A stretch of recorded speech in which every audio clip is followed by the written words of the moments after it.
blood remembers. Even when the books forget. Roots run deeper. When the soil has been oppressed, they thought the pressure would bury us. But pressure has two meanings. It crushes coal, and it crowns diamonds.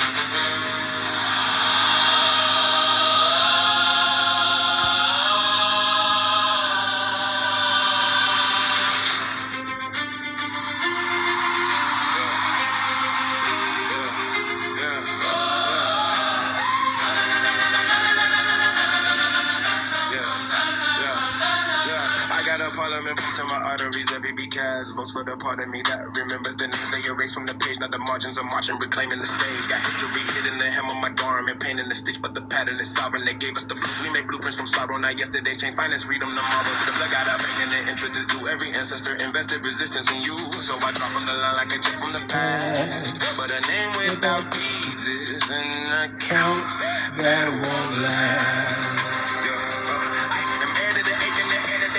Freedom in full, so I'm paying it back. That is debt with a purpose. Inheritance earned. Every bridge that they burned gave us light when it burned. We came out of the fire with a furnace, but faith had to learn how to forge without wearing it. Hate because I ain't get sharp when it's struck with intent, but a blade without wisdom, cause friend and opponent. So I balance the edge, put a prayer on the steel. I can fight what is false without falsifying what's real. The crown and the cross and the cranium space. Heavy lies the head, but it rises with grace.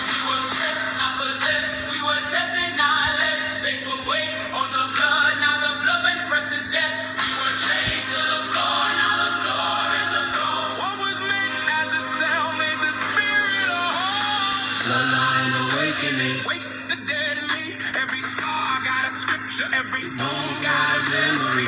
Bloodline awakening. Hear the roots breaking ground. They put thorns on the bloodline. Now the thorns wear the crown. We got power with poise. We got fire with form. We were raised by the pressure. Now we rage through the storm. Bloodline awakening. Let the whole line arise. What they buried as bodies came back breathing through us. Remember the root. Remember the root. Remember the reason we made it out. Remember the debt, remember the name. Remember a crown is a duty, not fame. I got double vision, past and the present align. One eye on the wound, one eye on the design. Because trauma can travel, disguise as tradition. And pride without truth is just pain and position. So I question the customs we call just the way. If the way keep the children inheriting grace, that's a cycle, not culture, but curse with the custom. We can honor the old. Gotta get into it, y'all. How y'all been? To the fathers who fathered from fear, to the sons who went numb when no softness was near, to the mothers who carried whole homes in their spine. You were holding the line, now we strengthen the line. To the daughters whose silence was praised as respect. You can raise up your voice without lowering your worth. Every code is a temple, every truth is a bell. When the tongue breaks a pattern, it breaks open the cell. And the cell got dimensions of prison, the body, your blood cell carrying God through the artery. So when I say free, all my people, I mean free the mind, free the land, free the spirit, the genes. We need ownership deeper than owning the chain. Because jewelry shines, but they cannot erase our system. Jewelry shines, but they cannot erase the chain.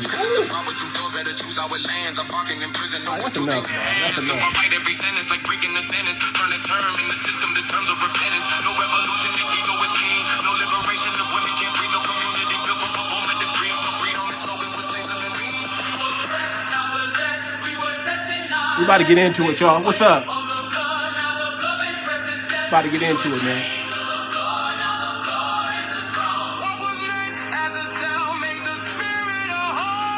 Come on now. Bloodline awakening. Awaken that bloodline. Let's get it.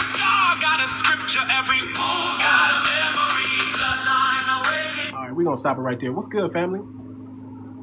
What's good, man? Hey, I'm back. I'm back, man. It's been a long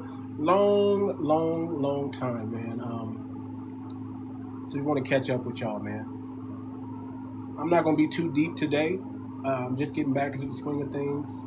But let me, let me just give y'all some quick updates. What's been going on with me real quick? I know y'all probably wondering, like, where'd this nigga go? Did he fall off the face of the earth? What happened to him? I just living, man. Working. Thinking. Creating. Building.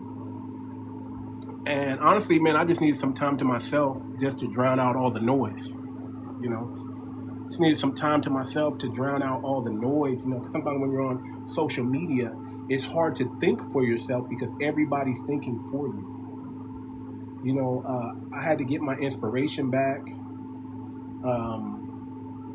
I had to, you know, take care of some business, pay some bills, you know, that stuff.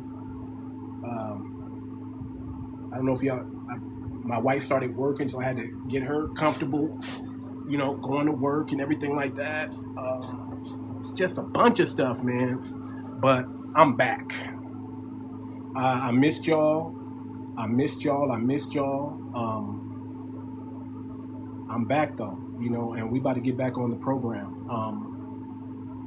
There's new music coming. I wasn't inspired to write for a long time, and I thought, man, you know, I had an idea for an album, and I just couldn't find my inspirational space, but I found it.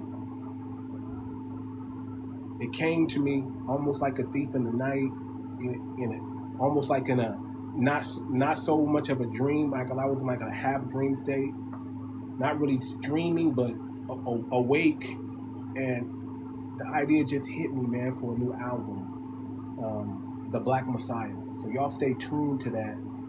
And what y'all heard was like just the very first song, and I'm doing something different with this because I wanted to turn this song into like a hip opera, into like a movie or an episode. So as you listen to each song, it's a continuation of the song before it. And it's like an orchestra. You know, I actually would love to like turn this into like a showcase where people can sit down at an amphitheater and just really get immersed into the vision and the picture that I'm creating with this new album called The Black Messiah. So y'all stay tuned for that, man. Stay tuned for that. Get the likes. I thank y'all for liking. I know we got 1K, but let's get the likes up to at least 15K. Let's get the likes up to 15K. Yeah, man, but I'm back, man. It's been a long time. I've been soul searching, y'all. You know, I'm looking for truth. I'm looking for structure. I'm looking for discipline. I'm looking for order. And, you know, I've been visiting many spiritual spots and church organizations. And I actually went to the Arab mosque, right, where all the Arabs and the, you know, like the Muslims from, like, I don't know, Egypt, Pakistan, I don't know. I went to the mosque. We have a mosque out here in my local city here. And nothing against Muslims. Listen, nothing against them. I couldn't feel it. I couldn't connect. It just wasn't for me. You know, if that's your religion, God bless you. But then I decided to do something new. I've never done. You know the people that stand on the corner selling the bean pies. You know, black Americans, right? The black folks. You know, I've always had tremendous respect for the Honorable Minister Louis Farrakhan, the Honorable Elijah Muhammad. I read a book early on called The Message to the Black Man, and I'll be honest, man, it changed my life. I read this years ago, though.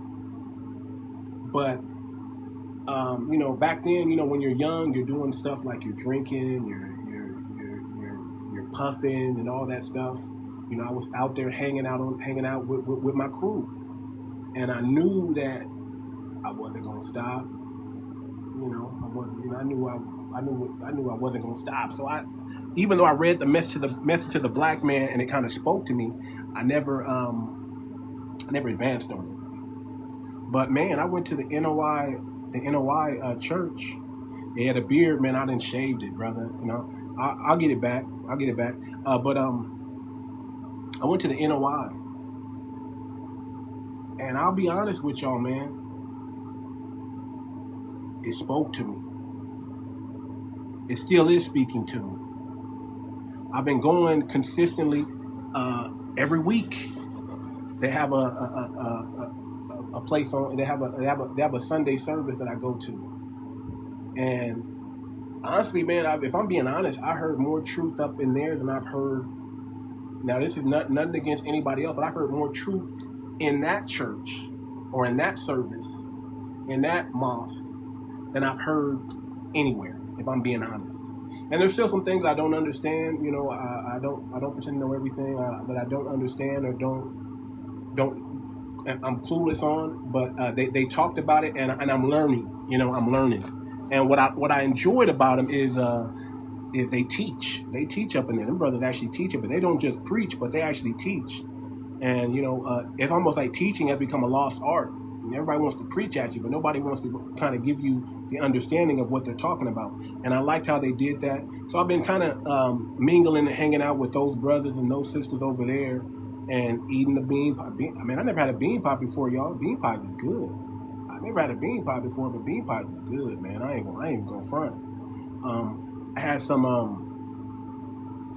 soup they made, some bean soup. I just seemed like bean is like the thing that they had. They had cauliflower tacos, man, and they had this drink that was kind of like a ginger type of drink, but it was like Jamaica or something. It was whatever it was. It was good. It almost tasted like a better quality of soda. So, you know, I like that, man, and you know, I felt good because I felt like I could support black people that way. I could support us. Like, you know, it's very difficult to find black-owned anything these days, and we got to do something about that. That navy bean. Yeah, I'm on it, man. I know, man. I was clueless about this thing, but I'm on it, man, and I'm about to. I read the book How to Eat to Live before, but I'm starting to follow it now. You know, I never had a problem. I don't eat pork, y'all. I never ate pork from the jump anyway. I haven't eaten pork since I was like 16. So, you know, I don't know if y'all can tell, I'm still fat, but I'm losing some weight. I'm eating once a day now, right? Let me turn this on like that. I'm eating once a day now, right? Eating once a day. You know, got to eat to live. And I recommend that book. That book is like probably if you're into any holistic anything, How to Eat to Live, you definitely want to start there. I understand the meaning of breakfast now. Break the fast. You know, most important meal of the day, and that's all you need.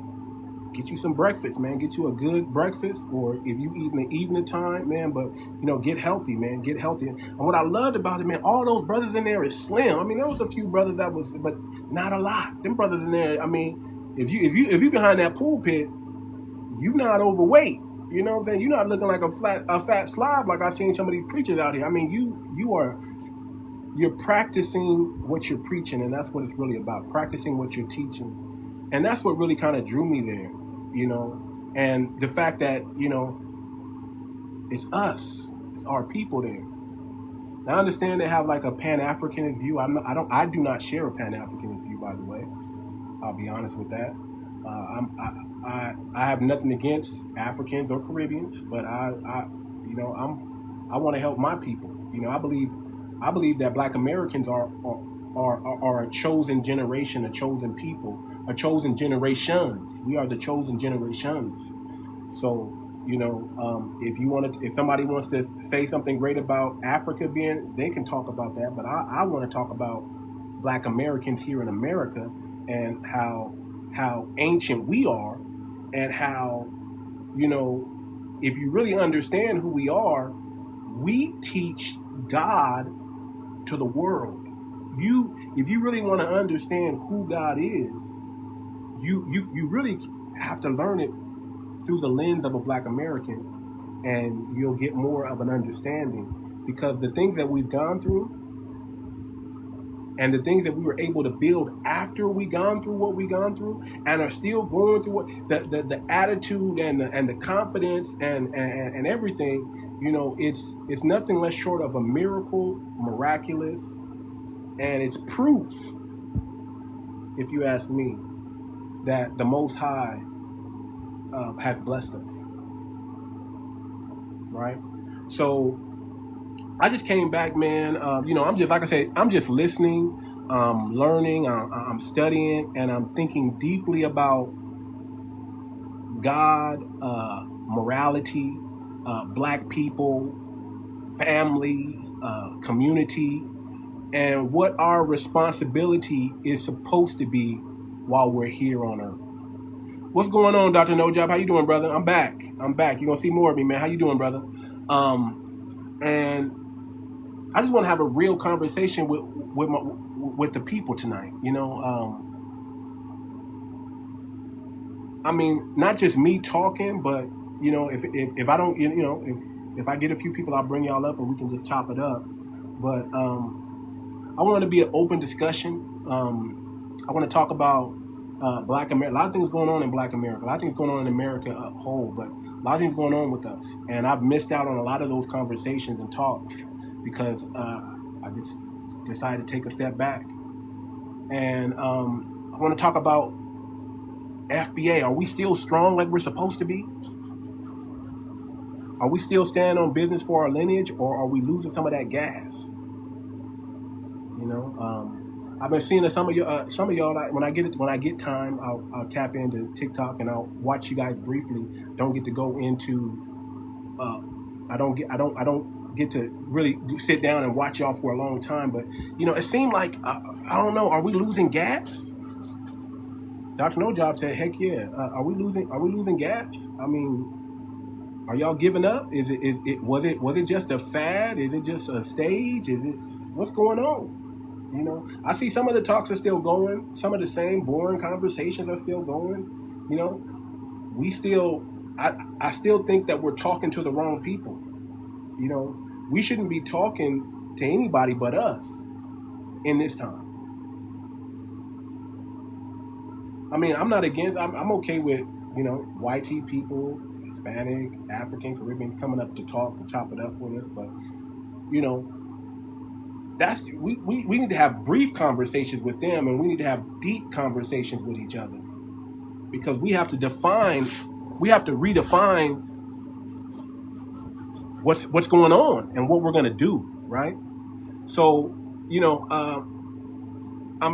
probably not gonna hear me talk about relationships too much. Every now and then I'll tip my hat into that, but there's too much going on with relationships right now between just us that I would just say go to your church, seek out your preacher, seek out your minister. If you're in the Nation of Islam, follow what they're teaching you up in there. I mean, if you're a Hebrew Israelite, I mean, seek out a higher power, and let's figure out how to work out our differences between men and women that way. Instead of me preaching at y'all and telling y'all my opinion on what I think, I'm gonna do less of that, because if anything, y'all just need to go to church more, man. Learn to love each other more. Fuck it, learn how to get along, man. Life is too short, and our lineage it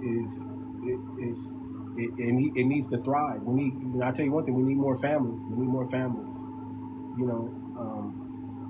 Nobody should be independent. We should all be interdependent amongst each other. We have to learn how to work as a collective, and we haven't done a good job of that. Recently, we have to learn how to work as a collective, and do some group think and group talk and group thought, and be in one accord that way, right? But I want to talk a little bit about businesses, in these next coming months, economics, politics, religion a little bit, not too much on the organization, but just on the morality part, right? Just on the morality part, because I believe that one thing as Black Americans, we should never lose the moral high ground. My boy, I became, how you been, brother? Long time. We should never lose the moral high ground. We should never lose the moral high ground. We should never, hear me when I say this, we should never lose the moral high ground. We have to get back to that. We don't want to become the oppressor, right? We don't want to act anything like the oppressor. But we're not going to let the oppressor oppress us. How about that? We're not doing that. I don't think it's, man, all this marching, I think we got to stop that, family. We got to stop the marching. We got to stop it, man. If anything, it's time to act. It's time to take action. But we can't take action as individuals. We have to take actions as a collective, right? So, and I want to talk about, let y'all. I also want to, talk. I also want to discuss, my plans for music. Like I said, I got an album that's coming out real soon called The Black Messiah. It's 7 songs, 2 bonus songs, so 9 songs in total. So not very long, but very descriptive, very spiritual, very lineage based. Oh yeah, thank you. Yeah, man, we growing out here, man. We can't stay the same. Anything, I always say it like this: anything not growing is unalive. So if you're not growing, you must be unalived. Or the word we can't say on TikTok. So everything is about growth, man. Growth as individuals, but we also got to grow as a collective, and that's what we're missing out on, man. We're missing out on an opportunity to grow as a collective, and we have a lot of bad actors in our midst, man. We have a lot of people with egos and attitudes that are not conducive, that don't strengthen us, but that tear us apart. And we have to weed out those bad actors and those bad attitudes and bad temperance. People who don't have the temperance for what's coming next. We gotta leave those people alone, man. We ain't got time. Listen, I understand how I understand how you feel, but if you cannot move outside of emotion and move with a logical mind, we have to leave you behind. I can't emotionally support you anymore to grow up.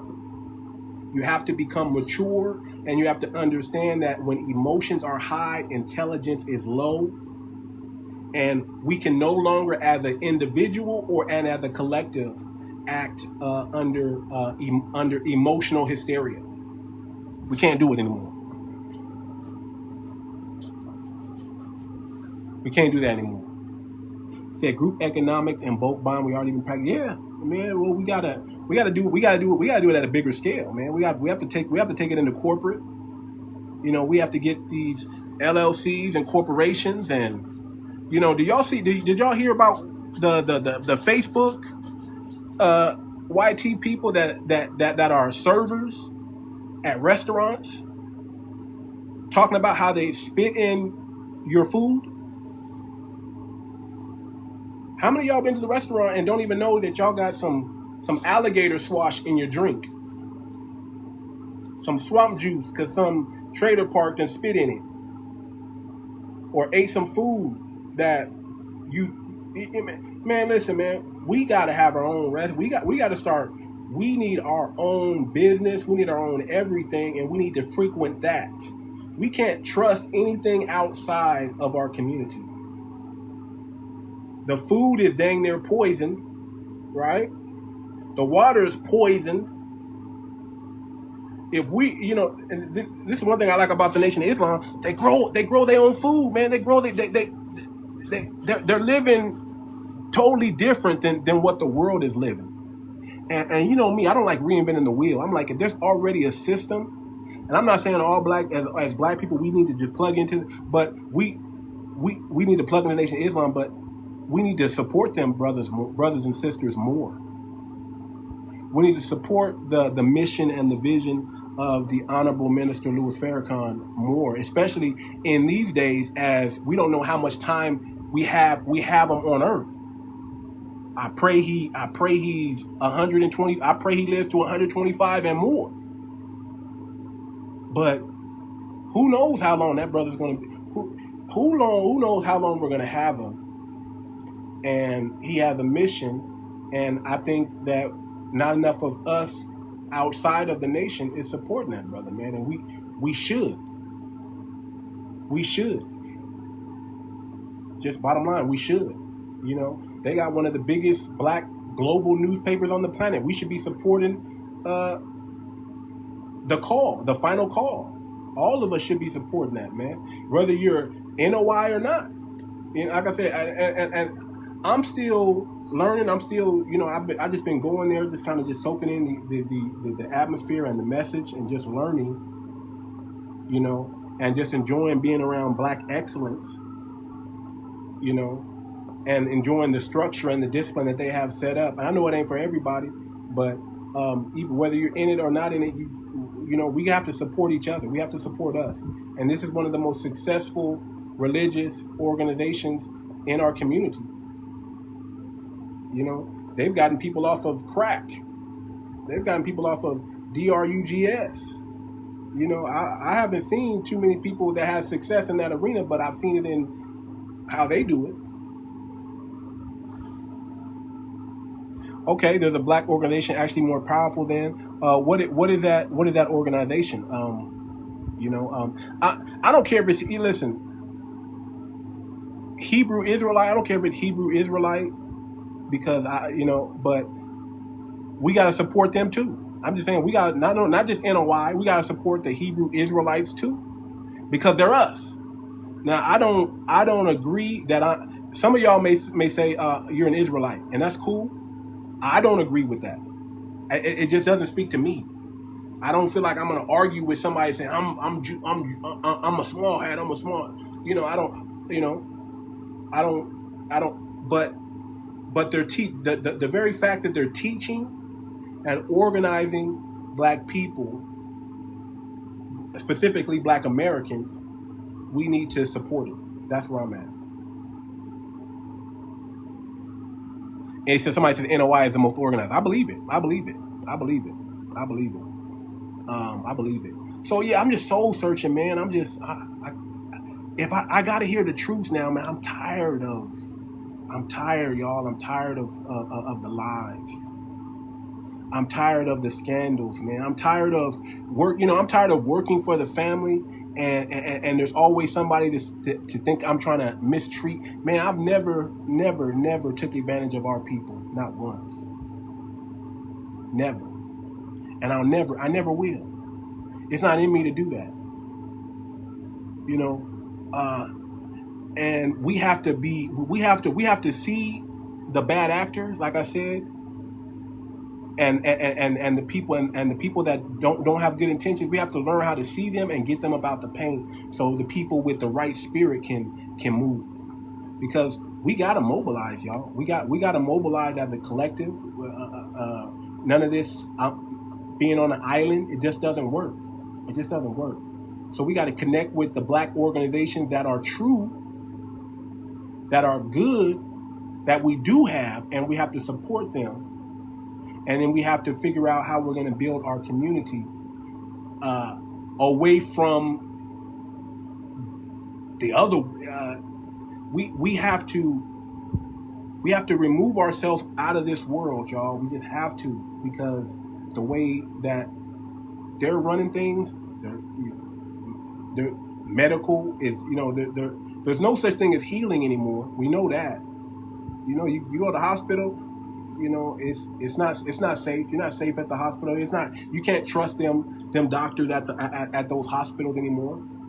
If you're not practicing some sort of holistic, if you're not taking some sort of holistic approach, eating right, growing your own food,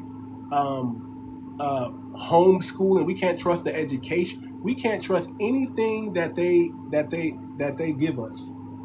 We can't trust their welfare. If you're on their welfare program, you got to get off that, man. You can't trust that. You can't trust it, because everything is designed to slowly unalive you and make you become docile. They'll put a lot of estrogen in the food. Just everything is designed to control you, not to cure you, not to help you. They don't want you to be successful. They want you to be a battery. They just want you to be a battery. Work you until there's no energy left, and then they have another generation coming in to become the new battery. So we just got to understand that, man. And that's why I'm so gung-ho about us practicing group economics and the way that we practice group economics, family. It's not just practicing group economics. It's the way we should be practicing group economics. We should be practicing group economics on a crypto level. Let me say it again. We should be practicing group economics on a crypto level. That's why we have the FBACoin. And I just want everybody to just look at it. Research it. Go to the website, FBACoin.org, and check it out. And we need to be practicing. Let me say it again. We need to be practicing group economics on a crypto level, as well as fiat, but especially on a crypto level. We have a huge opportunity to really change the game and revolutionize business and economic and functionality in our community to where we can collapse time frames and get us to where we need to be. So, you know, my whole thing is I don't ever want us to lose the moral high ground. And if we're going to build something, let's build it right. Let's build it the right way the first time. We don't got time to play. So that's kind of like my message, kind of all in all, y'all. You know, I'm back. Y'all gonna see me for sure Mondays, 4 p.m. Pacific time, 7 p.m. Eastern time, 6 p.m. Central, all that stuff. But I'm back, y'all, man. I'm ready to chop it up with the family, man. I miss y'all, man. It's been a while. Man. And there's a lot of things going on.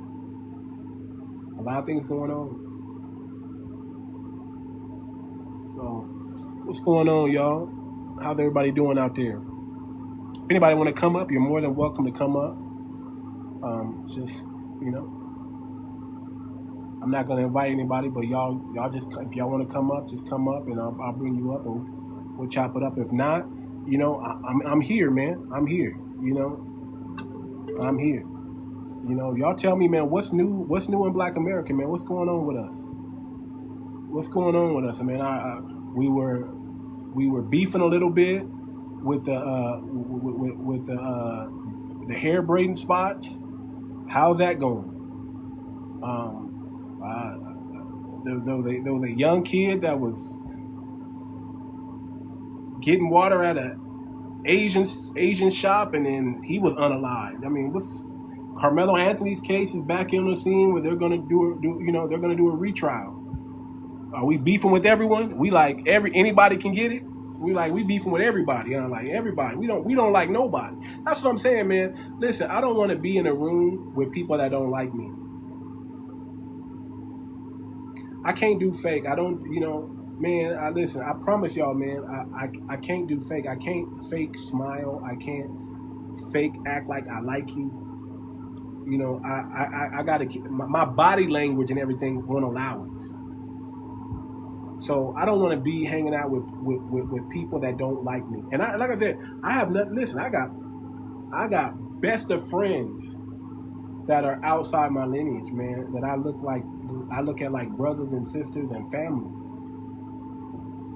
So I don't. I'm looking for good character. And I want to see more of that Black American moral character amongst our people.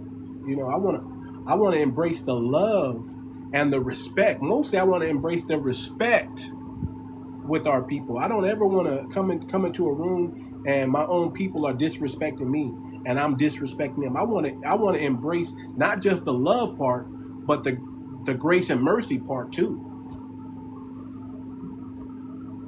You have a show in October. Send me the details. Keena. I know I've been missing them, man, but I'm off Sundays and Mondays now, so if it's I'm not working nights anymore like I was, so maybe that helps me, so I'll be able to get out and get around. So yeah, if you're having a show in October, just let me know. Hit my inbox, send me what's going on, and one of these days I'm gonna get me and the wife out, and we'll check it out for sure. He said, "I became to that comes with knowing thyself." Yeah, man. Man, I'm comfortable in my skin, brother. I'm comfortable in my skin. I sleep with no regrets. When I lay my head down on my pillow at night, I'm not praying for the Lord because I wronged somebody, or I took advantage of somebody, or I stole or robbed or unalived somebody. I'm not asking for those. I'm not repenting from that. Okay, we got somebody that wants to come up. Let me bring him up. That's FBACoin. Yeah, let me bring my brother up here. Peace, brother. I'm gonna come up here and chop it up with you. I'm putting my Man, what's route good together with you, right man? now. I'm Man, glad all to hear praises, from you, man. man. I can't complain, man. Like you say, man. Knowledge, wisdom, and understanding. I recommend everybody go get it. Go get with all I get and get understanding With for all sure. that get understanding. Don't it say that knowledge is Yeah, more valuable than gold and come on, wisdom is man. more precious? So I just told in a video, I say, listen, I feel like I'm one of the wealthiest most peoples on earth because I got knowledge, wisdom, and understanding, but I know it's over a lot of people's head. Right. But how you been doing, man? Man, just working hard as usual, man. Building, grinding it out. Taking taking a step back so I can take 2 steps forward. That's really why I came in, brother. I mean, like I say, respect, man. I heard you say you were soul searching and you went and visited different places, and you landed at what's for you, and the person can And that's only not for everybody. I get respect it. that. It's not for Yeah. everybody. You know Yeah. what's for you is for you. You know what I'm saying? And so everything is about growth. Everything is about perspective. I've come to realize, I'm not like you say. I'm not going to argue with somebody about what they believe in. That's whatever you believe is what you believe. Right. I look at things from perspectives now, and it's only based on how I see it and from my experience. And if someone want to argue with you about how you see things, that that shows their ignorance because it's how you see it. Now they can share with you how they see it, and then that's why I say, as steel sharpens steel, man sharpens steel. We share with each other's perspective, and then we get knowledge, wisdom, and understanding from each other. It's not for us to so much be arguing each other's belief. Right. Nah, that's it, man. I mean, I'm like this, man. I'm done arguing with people outside of our lineage about our lineage. I'm done with that. Oh man, I'm done with man, that. I find that to be, again, low level. What the book say, big bro? It say my people are destroyed for a lack of knowledge, For lack right? of knowledge, man. Yeah, man. And that's what Right. listen, I'm okay with letting a few people perish because they don't have the knowledge, because they don't seek the knowledge. Because if you don't seek the knowledge, you're not going to get it. Well, let's take the peoples, from the other nations in Africa or wherever they may be. Isn't it fair to say that they just really don't know nothing about our story? Right? Correct. They don't know. So when you have knowledge, wisdom, and understanding, you know already that they don't know nothing about our story because they don't know nothing about their own story. You coming over here learning history is indoctrination. And so when you got knowledge, wisdom, and understanding, you understand that those people are indoctrinated. And when you understand they're indoctrinated and that they're illiterate and they don't have real education, then you don't argue with those type of people because you know that they're uneducated. Correct. Yeah, man. It's like, man, listen, man, and even the ones that do know, they're still not going to get it because here's the thing: they don't want to know.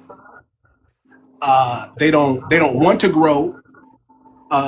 They're coming over here with whether they're saying they're not coming over here, they're coming over here hostile anyway. They're coming over here to take over. Is this? But look, big bro, is this not chess or is this checkers? Correct. So they're coming over here not as they're coming over here not as an equal or solidarity. They're coming over here as an opponent.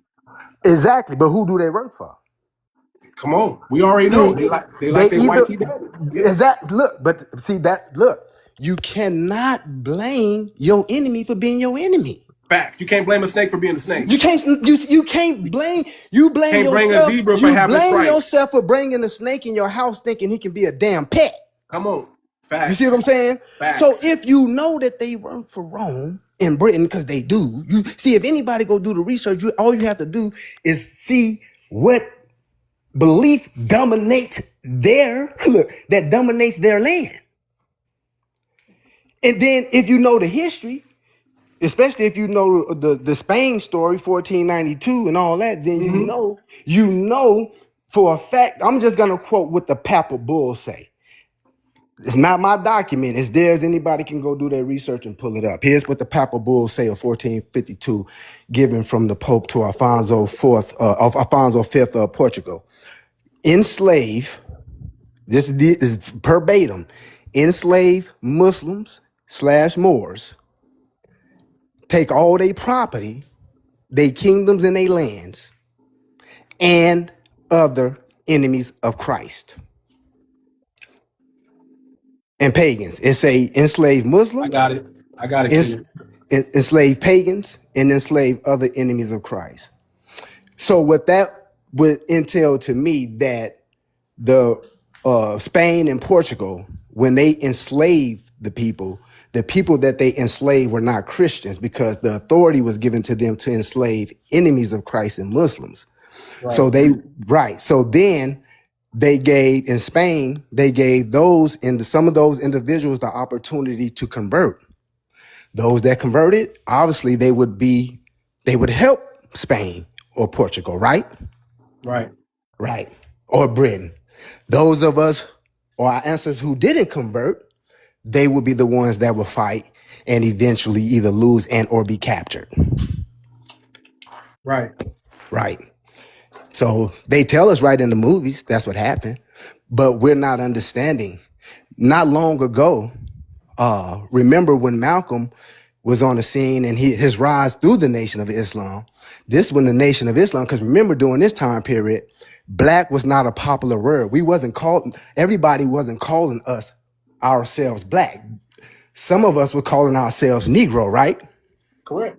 So when the nation came with we're black men, we're black women, and Malcolm on the scene promoting black man, black woman, and promoting our independence, we had a group of individuals who said, no, we're not black man, we're not black woman, we Negro, and we want integration. Right, and we didn't fully understand what integration meant and what it was going to do to us in the future. Exactly. But we did have some people on the scene telling us, but we just had some people who they were converted, and so they were against. See, right. Because they wanted a seat at the table. And we were saying, listen, why do you want a seat at the table when they don't even want you at the table, first and foremost, when we can have our own table? Right. We didn't understand that having our own table was more important than sitting at their table. It was more important. See, listen. Right. See, here's the propaganda, big bro. Black Wall Street was not burnt down and cannot be burnt down. And I do know that they show us. And I do understand that Tulsa, Oklahoma, Greenwood was burnt down, 300 plus some business. I understand that. But that was not Black Wall Street in its entirety. That was a piece of Black Wall Street. The entire black community, bro, is Black Wall Street. It's a metaphor. No, I love it. Yeah, that's the walls fortify the city, right? Correct. And the streets are the foundation, right? Correct. What happens when you put crack in the walls and in the streets? Destroys the foundation. What happened when they put crack in our streets? destroyed our foundation. Destroyed our moral compass and our foundation. There you go. So first thing they did in integration was a smart business merger by them. Right, because they needed more money. Listen, the black community got all the money. It was brilliant. Yeah. It was brilliant. They Yeah. said, look at them. Look at them. Look what we did. Look what we created. Black Wall Street everywhere. They got their own businesses. They got their own transportation, their own doctors, they own everything. Grocery stores. Look what we did. That's what they said. See, because they playing chess. They say, because remember, they study us. Right. They say, look what we done created. How we going to break it up? Because we cannot go burn down all the black communities. We'll be burning down America. So the first thing they did was create integration, because that's a smart business merger. Right. When they integrated us, what happened? We lost our businesses. And here's the thing. They had YT people that were against it. But guess what they did? Yes. They got them on board. Yeah. They got on code. They said, listen, wink, wink, we integrating, but wink, wink. Right. And because they picked up on the wink, wink. Right. And they said, cool. It's called they said, spending. Cool. It's called spending what? Tell my mind can't tell me. Power. Spending power, right? Spending. There you go. So that means we're spending our power then. Correct. So that's what the whole thing is. See, once they got us to integrate, now they can take over our businesses. That's where the immigrants come in at. You see the play? Yeah. Now our businesses, as far as ours, was replaced with what? Crack houses and trap houses. Come on. The activists and leaders was replaced with the boys in the hood, meaning the boys in the hood that used to ride on the horses. You get it? The hoodies, boys, the members that used to have the hoodies. See, they never went nowhere. They just replaced some of us with it. Yeah. See, this is deep. This is real science. They replace our businesses with the cracks in the streets, crack. Mm-hmm. And our leaders and our activists was replaced with the Bloods and the Crips and the Vice Lord. Though not with the Bloods and the Crips on this side. You really get it because you're from over here, right? And then from there, it spread. NWA, Boys in the Hood, Minister Society, all over America in the black communities. Well, they took that same glorification of the Italian mob and they just said, okay, let's use that for the black community now. Well, yeah, but and let's make their heroes dope dealers. But the difference between the Italian mob and the black community is that the Italian mob actually built up Italian businesses. Correct. We did it. We did it. Even in 2026, bro. Even in 2026, and it's a bunch of dudes right there out now in the projects right now, hundreds of thousands, millions of dollars, and we still ain't got no goddamn grocery stores. Yeah, we only got one here in Compton that's black owned. Yeah, that ain't enough because, like you just said, it ain't enough. Look what you just said. See, I remember telling some, couple years ago, because when you play chess, man, do you tell people your moves? No. So why then, in God's great name, will we come on here and then tell the people how much you dislike them and you don't want to be with them? You will boycott their business and then think they didn't hear it and then just think they start trying to implement a damn plan. Come on, man. Man, come on, bro. Absolutely right, brother. What happens right now? Because we ain't ready, and I know we ain't ready. And people, we still on here talking shit. What happens right now if they stop selling us products? What we gonna do, bro? I mean, let me tell you something. It's so easy. First of all, gas price is high, right? So that's just crunching into especially the black dollar. That's crunching into the black dollar right now. Okay. I'm in California. Y'all know the rent is too damn high. That's crunching into what? The black dollar. Why? Because we have systematically been put at the bottom. When I look around and I see those people that wear those flashy vests that's working on the streets, right? I don't see us. Look, I see YT boss and a bunch of Hispanic workers. You know how easy? I know you probably saying, man, come on, if it was that easy, why we ain't doing it, bro? Look, it is that easy. I've just been doing it all along. It could be some other people out there doing it. This how easy this is, bro. If you go to the store every day, you go to the corner store every day and you buy some Snickers and you buy some M&Ms. Every day you go buy Snickers and M&Ms, and every day they in a store they cost three. Let's do it for sake numbers, $3 a pack. So that's $6 a day times 30. That's $180 a day times 10, 1,800.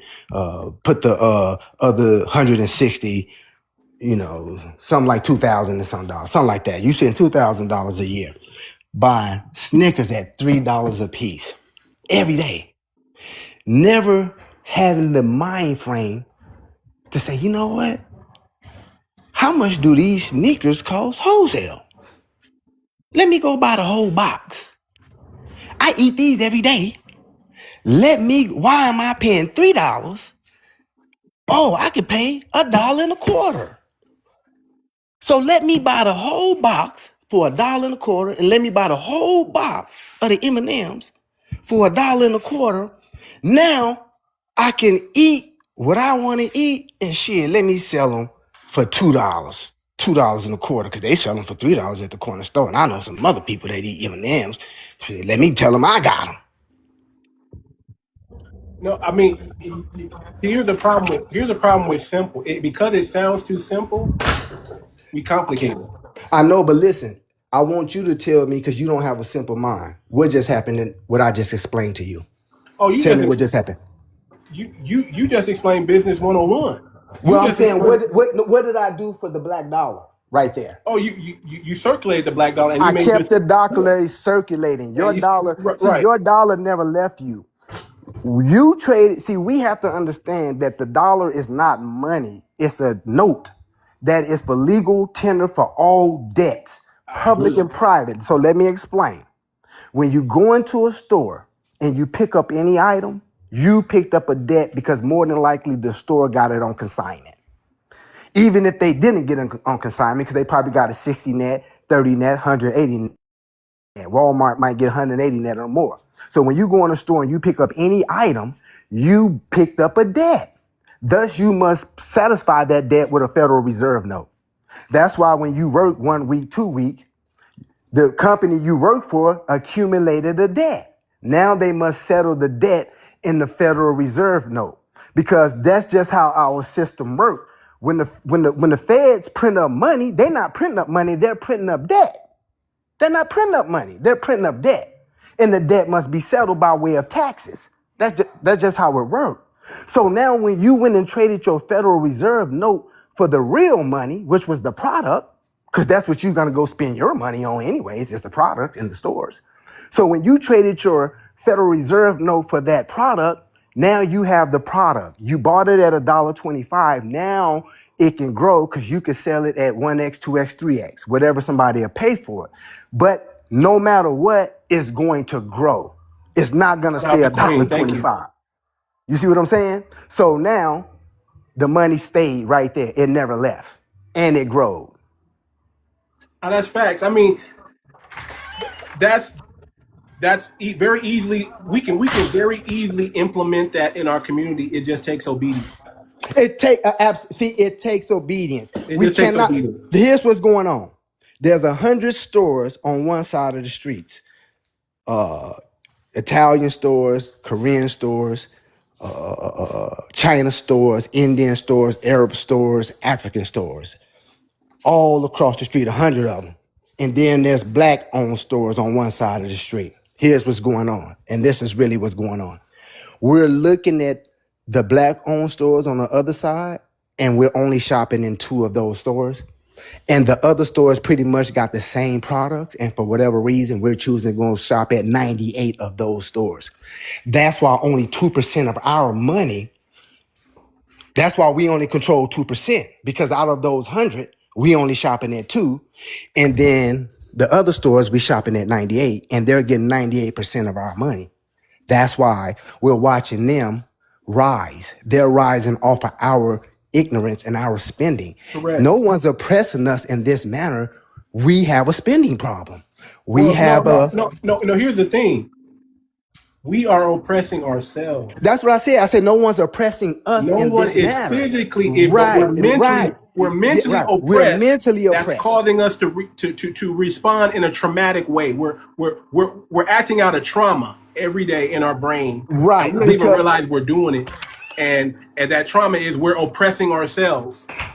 What's the because they put I'm gonna tell you what they did. They did some propaganda magic. They on did. you. Watch. You They right. did some Look. witches and warlock Look. spells. I was just gonna Walked say you the same around thing. walked you around the remembrance tree so you could forget. What month? You know, they Look, bamboozled y'all. what's the and then real calendar days in a month? How many days in a real calendar month? in a real one, In a real one. it's 9 months. No, I mean not the days, not months. I mean days like the moon. 365 in a quarter. I mean the moon. How many I'm not saying it right, bro.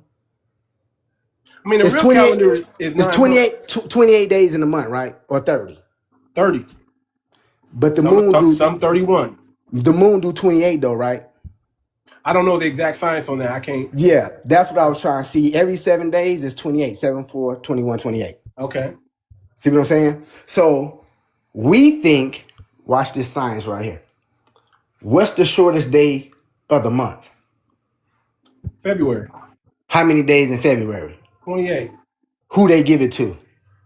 Us. What you just say? What happens in February? Because you just said everything. Remember what you just said about the circulation and the witchcraft. What happens in February? Tell me.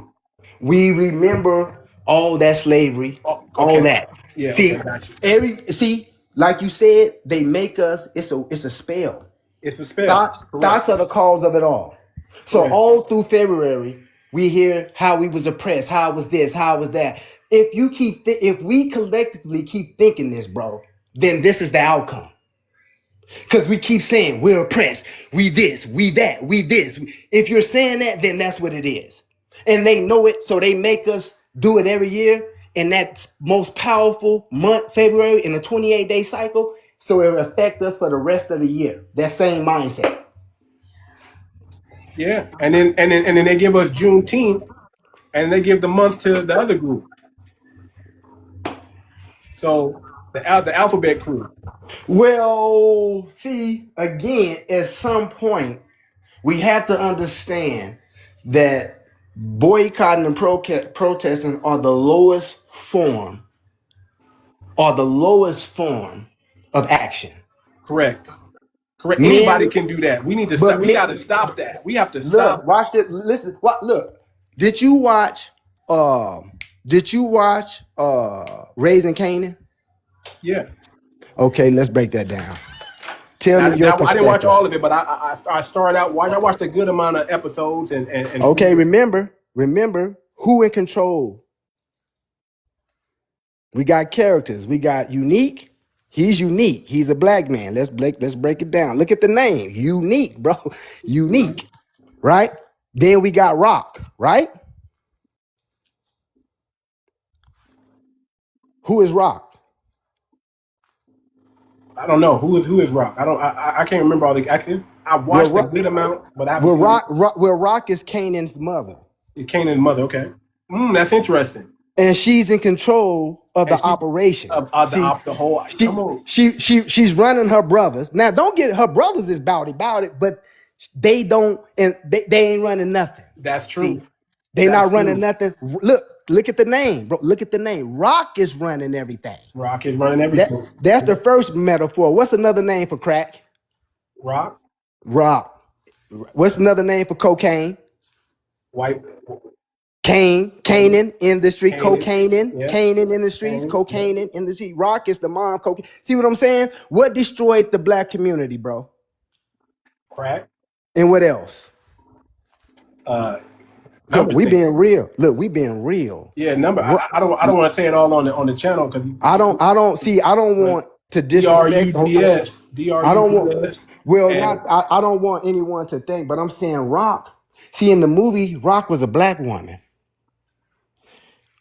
She was running the organization, but because she was emotional, connected to her son, who we all seen in the movie, was very bad for the organization. See what I'm saying? Yeah. Very bad for the organization.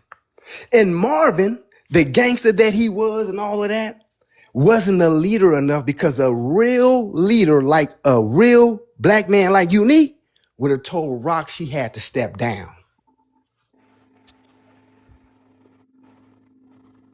Right. You can't run, meaning black woman, you can't be in control of the black man. You can't So be. so that brings me to it. That brings me to a say, because what you're speaking on it, I'm not gonna. It's true. I'm just gonna say it like this. Whether people whether people like black men or not or whatever, it ain't about that. But I'm saying there is an order of things, and that's why I say seek out your religion, seek out your moral authority organizations, and we have to somehow get back to that. Because when we go down, I mean, everything you're saying is true, but when we go down that path, it causes more confusion. It causes more. It gets the what do you call it, the the war of the sexes up, and it takes away from the unity. But I agree with you, brother. Listen, my channel, even though I welcome all, I can't speak to the woman, but I can speak to the man. And I can tell the man, hey, this is what you need to do, and this is how you need to run things. And I can't worry about who. I can't even worry about who's speaking to the sisters. To be honest with you, I'm not gonna dare do it. I've been married to my wife 30 years, bro. I can't even. I used to. Now, let me be clear. I I've used to been do that. married with my wife 30 years, bro. That's amazing. And I'm not. gonna say it like this. I used to run a whole channel where I just break down the game for both men and women. But I understand that, hey man, my message is to the black man first, and then anybody else who wants to piggyback on it and receive it later.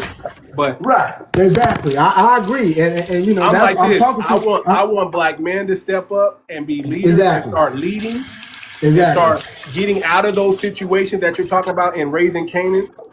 Exactly. Coming into the knowledge and the truth that, hey man, nothing's ever going to change if you don't change. Exactly. If you don't change your mind and change your attitude. So you got to change your mind. You got to renew your mind, and you have to control your attitude and put it into a positive place, not just a negative. Now you need yin and yang. You need the good and the bad, but you got to find the balance in that. And that's what I preach. Let's get to a balance. If y'all want to have that, we can all point pictures. We can all point fingers at each other, saying the black woman, the black man. We can all do that, or we can just say, hey man, seek out your spiritual guidance, and hopefully they're giving you sound advice over there.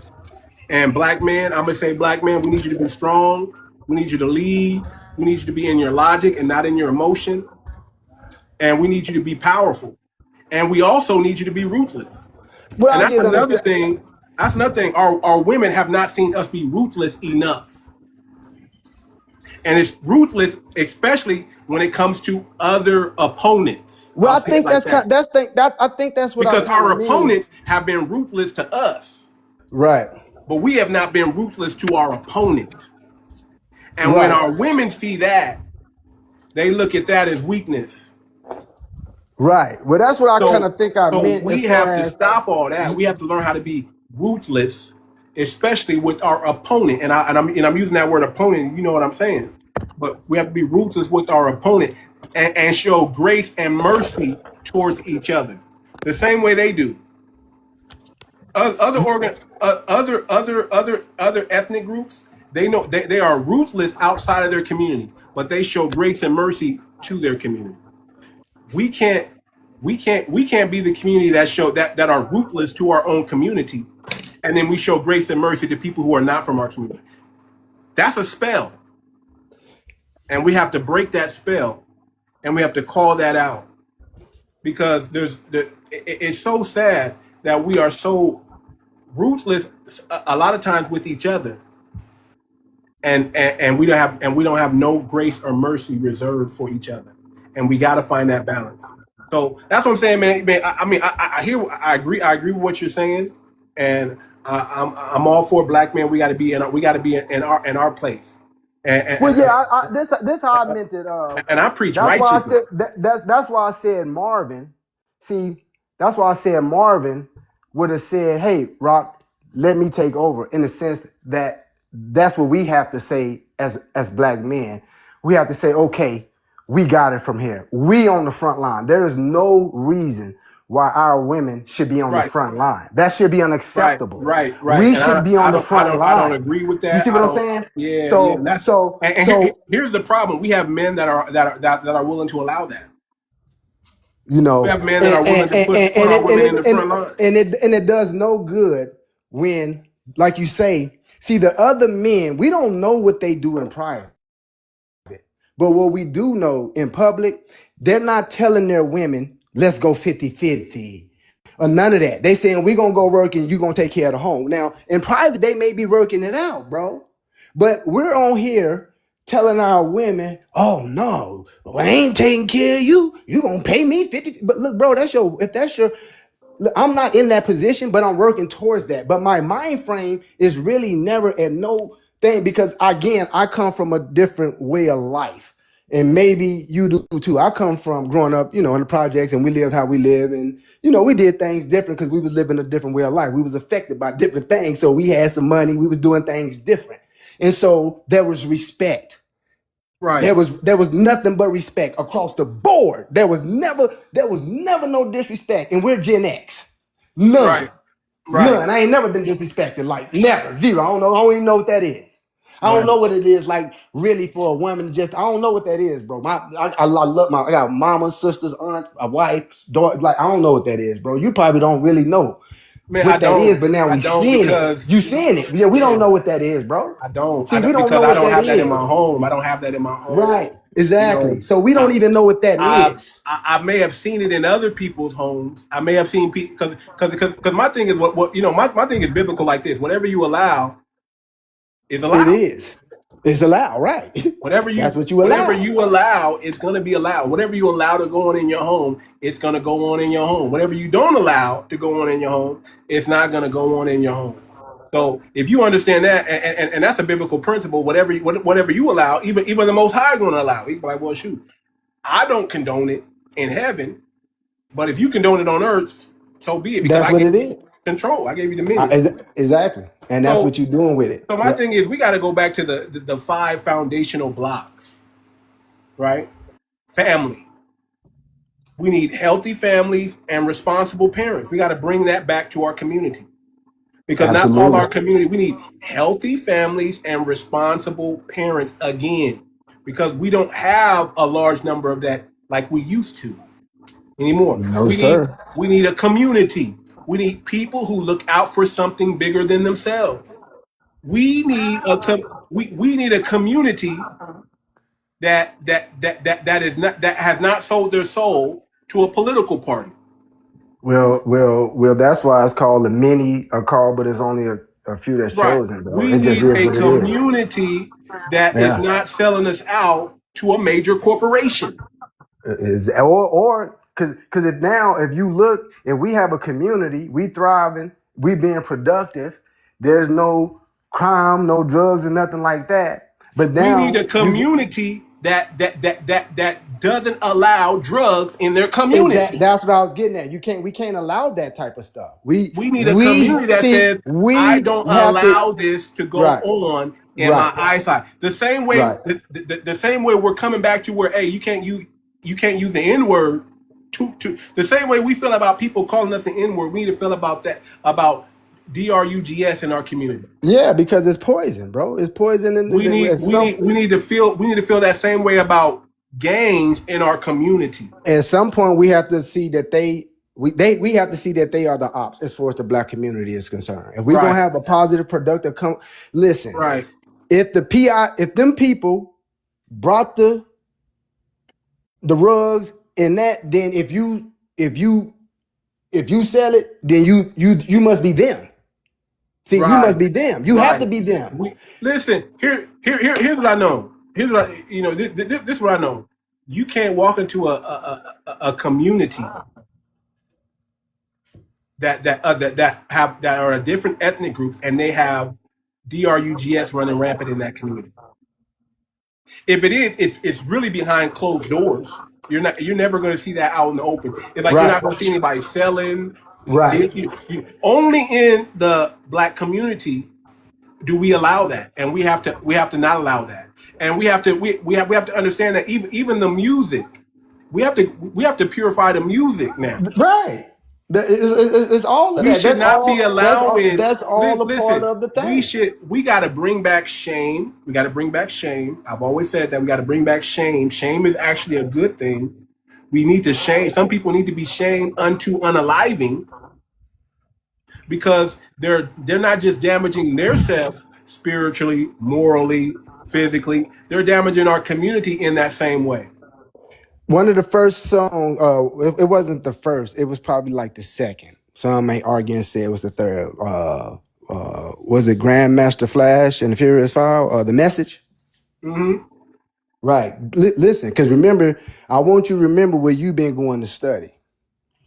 It's called The Message. That was the first song. It's Grandmaster Flash and the Furious Five. This is the East Coast, and at this time, they were practicing different forms of Islam, whichever 5%ers, nations, 5%ers, yeah. more Man, science, that all was of these. they actually listen. They actually used to run hip hop back in the day. They actually had a stronghold. Over the music. The music was called The Message.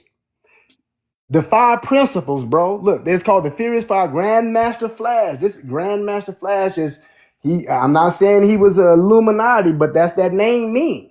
But in the Furious Five, but they was the Message, and they were demonstrating the first 5 principles of that. They was giving it to us in science, and then the people peep game, and so they say, oh, we can't allow them to give poor righteous teachers, Public Enemy, Poison Clan, Special Ed, KRS-One. No. We got to go get them some NWA, some boys in the hood. Some right. dope man submitted to society. But hold on. Here was the genius of with NWA.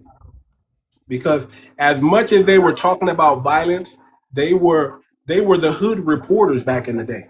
This was a way to let. This was as the industry was using them, they were also using the industry. A lot of people don't understand that. Because I'm out here. I'm out in the West Coast. So let me tell you something, man. NWA was genius. They were, but look, they were genius. What was the name of the group Ice Cube was in? I'm just asking. The one that Ice Cube started. Yeah. It's at the tip of my tongue. Hold on. With Sir Jinx in there. I know exactly what you're talking about. I can't. CIA. Yeah. That was the name of his group, CIA. Yeah. Ice Cube, write the rhyme. But it meant something. I know. It meant confidential, something about Los Angeles. They were using the playoff. Yeah. They were using the playoff words. Words. So I'm saying, yes, they used them, but I'm saying they won the bigger picture. Here's why. Because they were able to take the mindset of NWA. Mind you, Ice Cube and distort it and imitate it and bring in cultural thieves. Bro. Culture appropriate that and turn it into a fad and an industry and money. No, in real life, people started doing the stuff that they heard in them songs. Remember, people like at that time, I was 13, 14 years old. I never heard nothing like that in no music ever in my life. And none of us had, because you couldn't have heard it. We were all hearing the same hip hop at the same time. None of us, if you're my age, heard any different hip hop. It was all East Coast. Then we heard Ice-T. Then we heard NWA. We had never heard nothing like what they were saying in music ever before. We never heard, because now the things that just came in the projects in the neighborhoods around 85 up in that time. Now they coming with this dope man, gangster, right? But right after he made gangster, here's somebody nigga like me. Never should have been let out the penitentiary. He turned right around and say, once upon a time in the project, yo, I down there at the record hall. I'm not on the door. Who is Ice Cube? Then the brother came in. He say, I sat on the couch, but it wasn't safe. And then I put my Nike on the coffee table. Her brother came in, he with the game bang because he woke up. He said, what's that you claiming? What'd he say? I don't bang. I write the good rhymes.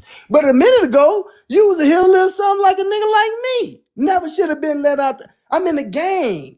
I mean, yeah, this is the gang, and I'm in it. So I'm saying that yes, they did exactly what you said, but they also, I don't think they may have understood it at that time, but they were setting up the future of selling out our community and then turning that into trap. Then the trap was to get us back into slavery. What they did was they tapped into money, and when they tapped into into money, right? When they tapped into money, that meant corporations, right? And then the corporate said, "Listen, we can flip this. We can use this music that is aggressive, that is against the status quo, and we can flip it to where we harm a community and make tons of money doing it." Exactly. And what? Exactly. But what backfired was this was a genius. What backfired was that same weapon that they turned against us. It turned out Iowa, Wyoming, Colorado, Connecticut. Because it got into the suburbs. It reached the. Here's the thing: the people that were buying the music, see, they controlled the optics. They controlled the optics. No, but people was buying the music the most. But they never expected their own people to buy it. And then here's the thing that people don't often realize either. The elites got so greedy that they said, "Well, shoot, we making money from our people and their people. Let's just enslave them all." Well, that's really what it was always. Let's just enslave them. They got so greedy and so detached from common folk that they said everybody's common folk. Bro, they was already enslaved. If you go look at the Dark Ages, the people were enslaved. They were not allowed to read. They were not allowed to write. It was only during the golden ages of the Moors that all of this changed. Rome had the people in Dark Ages and illiterate. Absolutely. And they said, you know what? We're going to take them right back into the dark. We're going to take them right. That's all. We're taking them right back into it. We're going to take them right back in. But we're going to sedate them with this wealth, with these products. We're going to sedate them with these products and this culture, and we're going to sedate them and keep them in this little box. But that's the thing. Another thing we have to understand, and part of the foundational blocks, is business.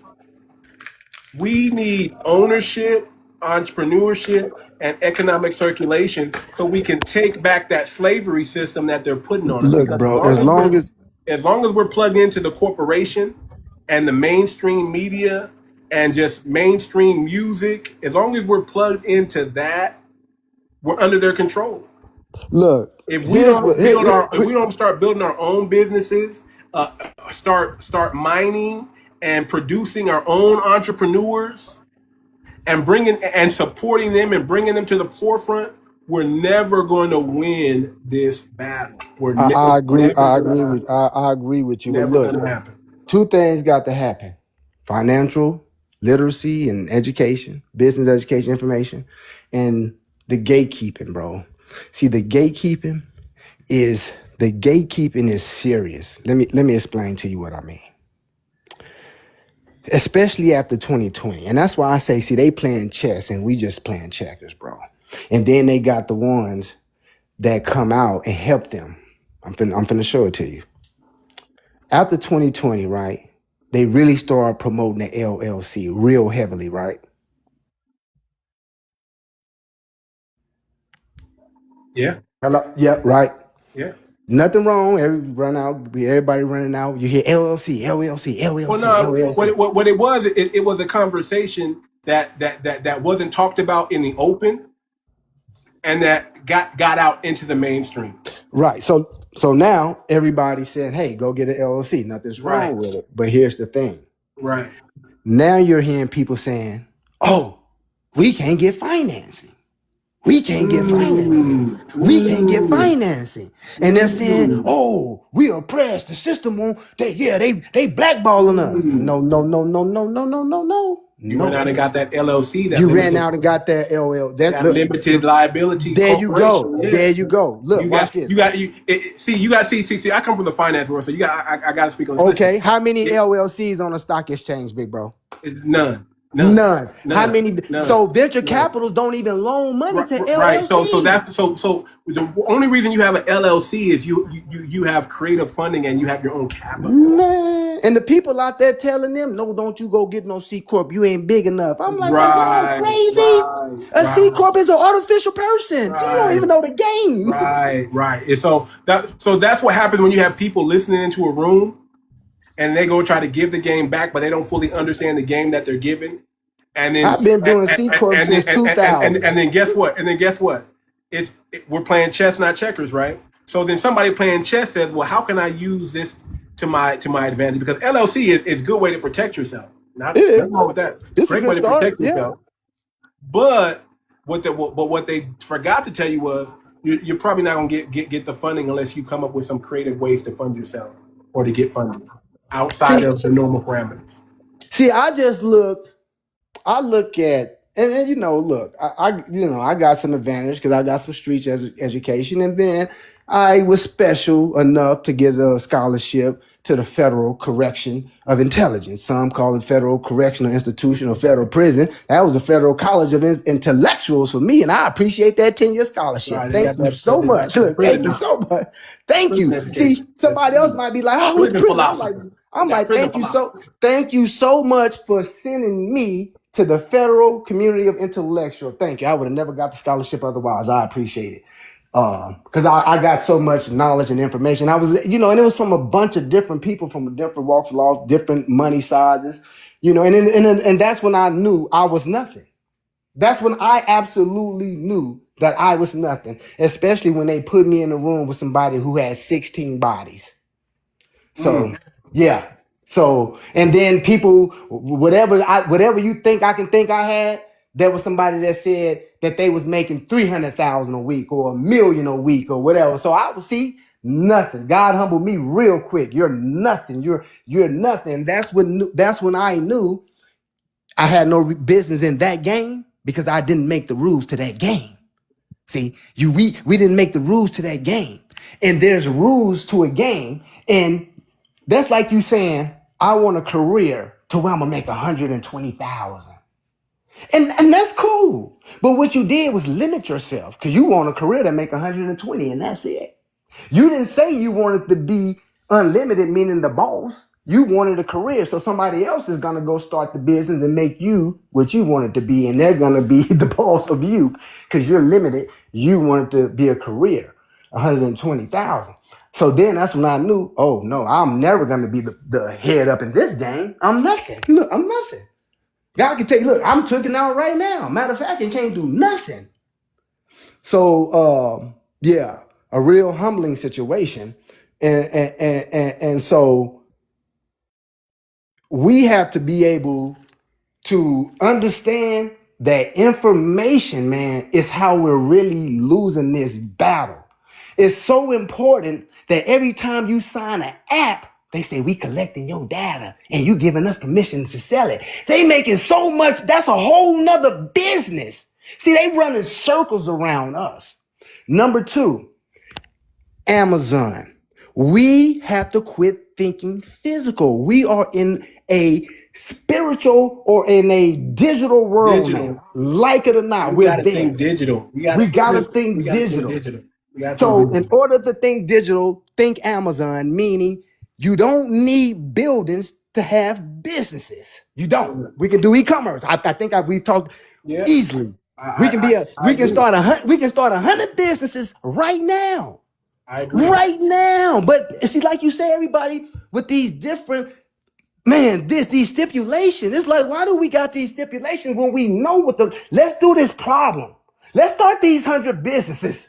See, let's start these 100 businesses because otherwise we just going to keep arguing about, oh, we should do this as far as do this and do this. It's like, no, let's do what we know is important. And starting these businesses It's what's So, important, and we're so not let gonna me start them so, all so, physically. so let me give you the game. We need our own merchant guild. A lot of people don't understand that that's where the power is. Other groups, other communities, they have their own merchant guild, and they accept people and then they keep people out. Let me give you a prime example when I'm talking about a merchant guild. The hair industry is ran by a merchant guild. I know what you're talking about. I'm a part of them, bro. That's what. Look, I'm a part of them. We're not closed out. That's what I'm saying, bro. I don't know what these people are talking about. We're not. I'm in those things. I'm finna go to the ASD tomorrow, bro. 1,800 manufacturers from all over, especially downtown LA. I'm downtown LA, Yeah. bro. All the come on, bro. Yeah. These. I'm going Listen, to the bro. Alibaba. Between You know there Alibaba you doing the go, thing bro. in There you go. There you go. I'm Did going you to said it? September 9th and You September 10th said in it. downtown at the. Did they close? Are Did you they going? close? Did they Are you close? going? Listen. Did they close you out? No. No, I'm saying they're running a convention, a I know, but physical listen. convention. I'm saying, did they close you out? No, And those are mostly Asian businesses. You do know that, right? of course I know Alibaba's age. Yeah, of course. They didn't close you out, did they? No, Absolutely. I'm a part of Alibaba, bro. I had yeah, I no, I had a know. 60 net But on Alibaba, meaning but I ordered and then they sent me the but here's stuff and what I I'm paid 60 but here's days what I'm later. saying. That still benefits them in the long Well, run. it does. I'm It just still saying I benefits understand them. what you're And there's saying. nothing wrong with working with them and getting yours too. I'm not saying there's nothing wrong with that. But we need our own merchant guild because if they want to, and this is proven, there was a black American woman who tried to open up a hair salon shop and sell hair care products. And they knew about her moving into that community before she knew that.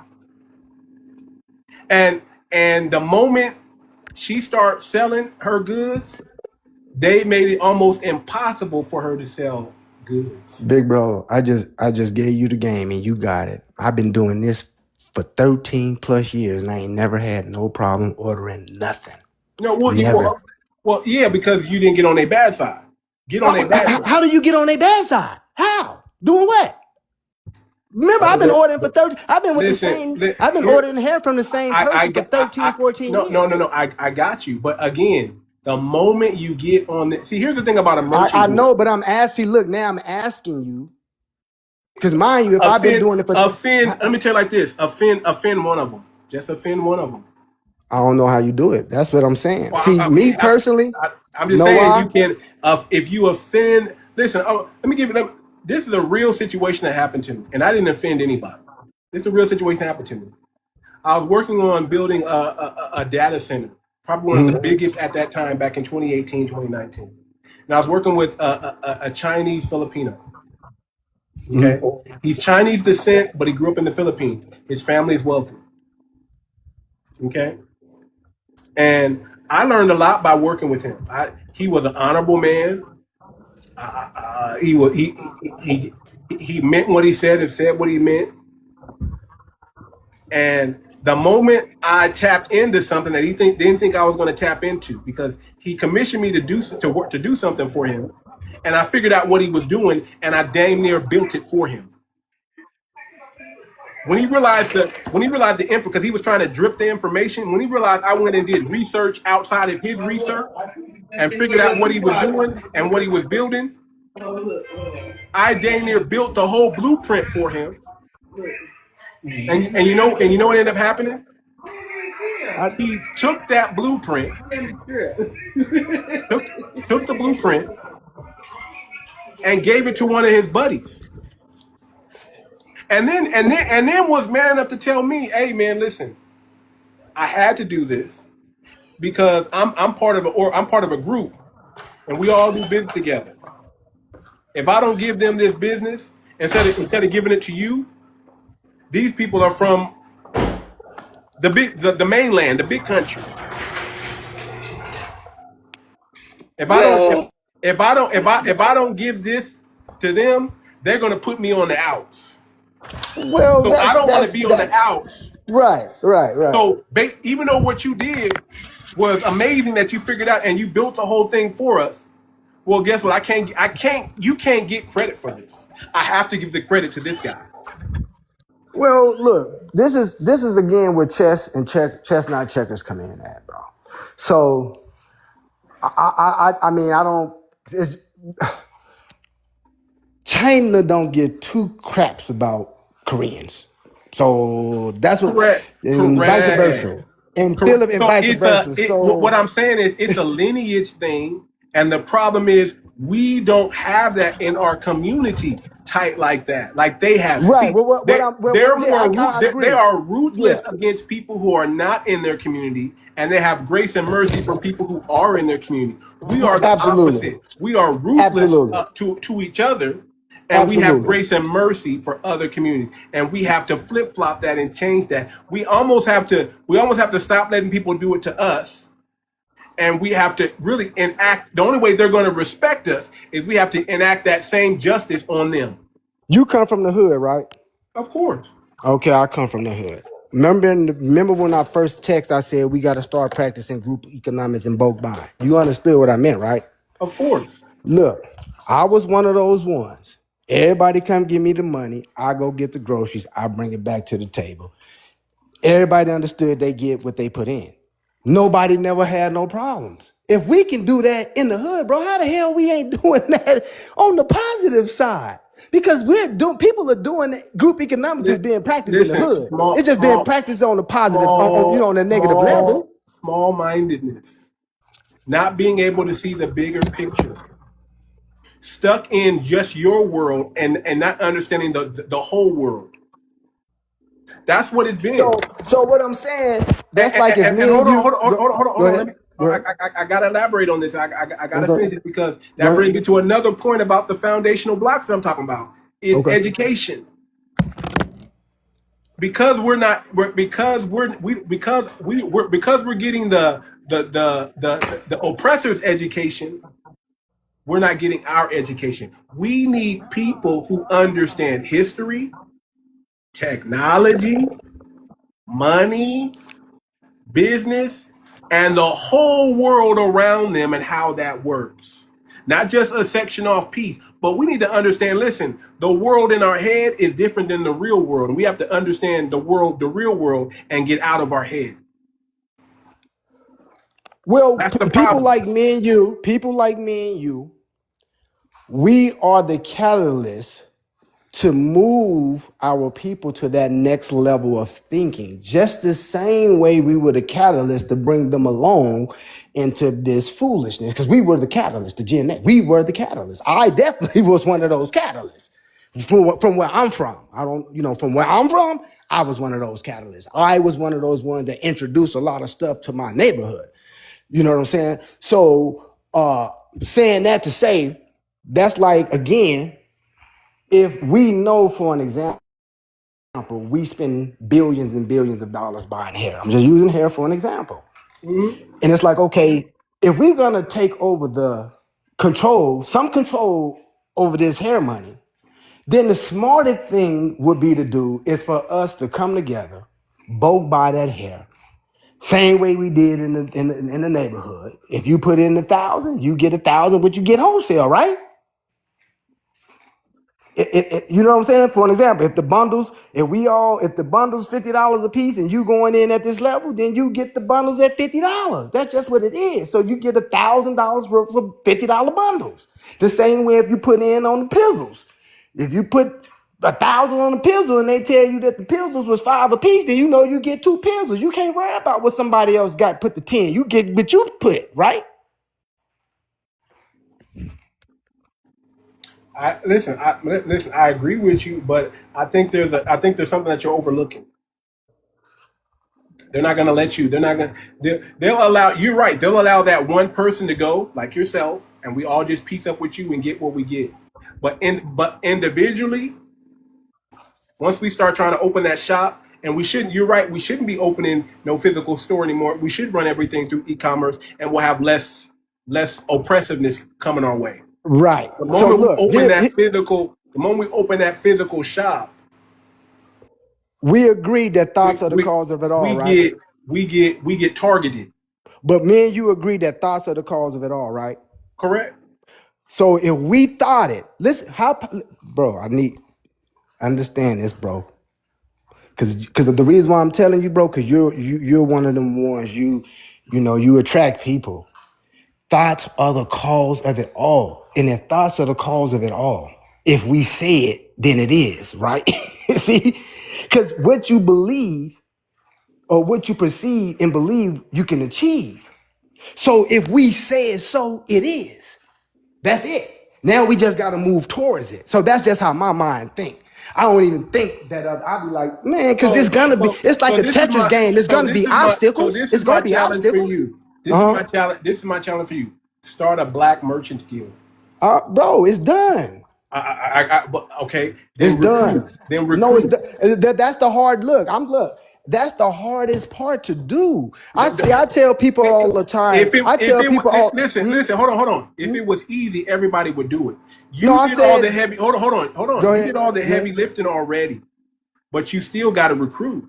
Well, I'm recruiting. Of course, I'm recruiting. So hold on, IBK, because I'm gonna help you. I'm gonna help you recruit. I'm going to lend my platform to you time and time again, where you have an opportunity to speak to our people and let them know, hey man, and say, hey man, listen, I already have a good connection. I'm already in there with the people. Well, Let's do a bulk order together. I done did a whole 360, big bro, because I understood now the assignment. The assignment is what it is. We have to delineate, bro. We have to delineate, right. That's what I'm saying. We got to start our own black merchants guild, and we have to use what we have to use, right? Until we can start manufacturing, and creating our own. Right. Like we got brothers and sisters that can put some aloe vera products together and make a concoction that'll grow your hair. But guess what? It's going to be cheaper to get it from Alibaba. It is. It's going to be cheaper to get it, and we have to go there first. So we have to retrain our people to see. Listen, expensive. See, the same way we're willing to pay Gucci, Prada, Fendi. We need to have that mentality with spending that with our own people. So let me explain something. Do you understand what I'm saying? No, bro. I'm in 100% agreement. Why are we letting them do the same thing? Because all that stuff is made in China anyway. China, Italy. Where's the other place? What did they do to our ancestors? Mexico. What did they do to our ancestors? They put brands on them, right? Right. Brands and labels. There you go. Mm-hmm. Brands and labels. That's what the big corps are still doing. Brands and labels. Mm-hmm. That's it.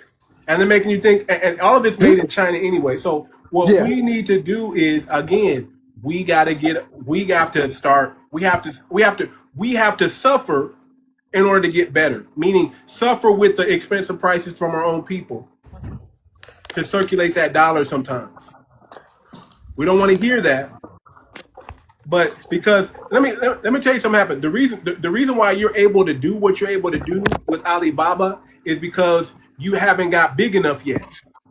You haven't got big enough to where you're on the radar. Then where black people where you don't got all 60 million black people purchasing from you. But if you got all 60 million black people purchasing from you, they're going to target you and they're going to say they're going to shut down everything you got going. Well, remember. Everything has rules, and you have to play the game. That's number one. They make the rules for others, not for themselves. That's what we have to understand how the game is played. They can cheat. You're not allowed to cheat. I know, but look, check this out. They can cheat. I don't necessarily have to. My 1,800 manufacturers ain't even in Alibaba. I got that many in Alibaba too, but they ain't even in Alibaba. They in the USA. Well, that's the real game, bro. See, that's the real game. The real game is the only reason I really order from Alibaba is because when you order real wholesale in America through the real manufacturers, you can't pick and choose. It's pre-packed. And so if I order a case of shoes, especially if it's a B pack, an A pack, an A pack only gonna have 1 9 and 1 size 10 in it. So now when a size 9 and a size 10 is a popular size. So once I sell that 9 and that 10, I don't have another 9 or 10. I have to now order that whole pack again to just get 1 more 9 and 1 more 10. And you're gonna keep repeating that, and now you stuck with a whole bunch of size 5.5s and 6, which is the unpopular sizes. So now you have to hope they got the C pack. So the only way to get around that, and it's the same thing if you want shirts or pants, is gonna come 2 smalls, 2 medium, 2 large, and then it's gonna go 2 extra large, 2 double X, 2 triple X. That's it. Once you sell them 2 larges, now you're gonna have to order that whole pack again. When you order from Alibaba, if you find the right manufacturers, then you can pick and choose. You can say, you know what, give me 5 size 9s, give me 5 size 10 in red and green. I know about it. I know about it. Yeah. But also you got now you got to look at is the tariffs now that are coming over there. So that plays into it too. Like I'm moving a lot of things that I'm doing more in the North America and I mean like Mexico. I'm utilizing Mexico because they're cheaper and the tariffs are simpler. And I'm also utilizing the U.S. So I know exactly what you're talking about. But go ahead. Did I ever tell you what IBCain stand for? You did, but it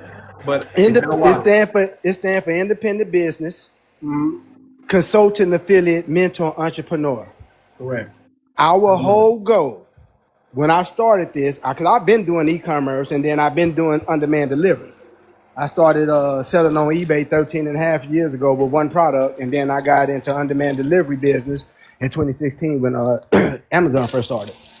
But when I started IBCain, it was to teach individuals, our people, how to become independent business consultants, affiliate, mentors, entrepreneurs. You need to build that Black Merchant Guild. I'm telling you, that would be my focus. The same, everything you're doing is the same thing, but you need to build that. You need to build that. It needs to be 100 of you, and you all need to be working together. Man, you hit it right on the nail, bro. I'm just saying, bro. You need a merchant. You need to build a Black Merchant Guild. The whole platform now, because this is important, very important. And I had to get away from a lot of language. So now everything on that site is education, everything. So here's what's on there. Outside of it being e-commerce, can you hear me? I can hear you. Oh, okay, because I'm in my car. I want to see. Yeah, I can hear you.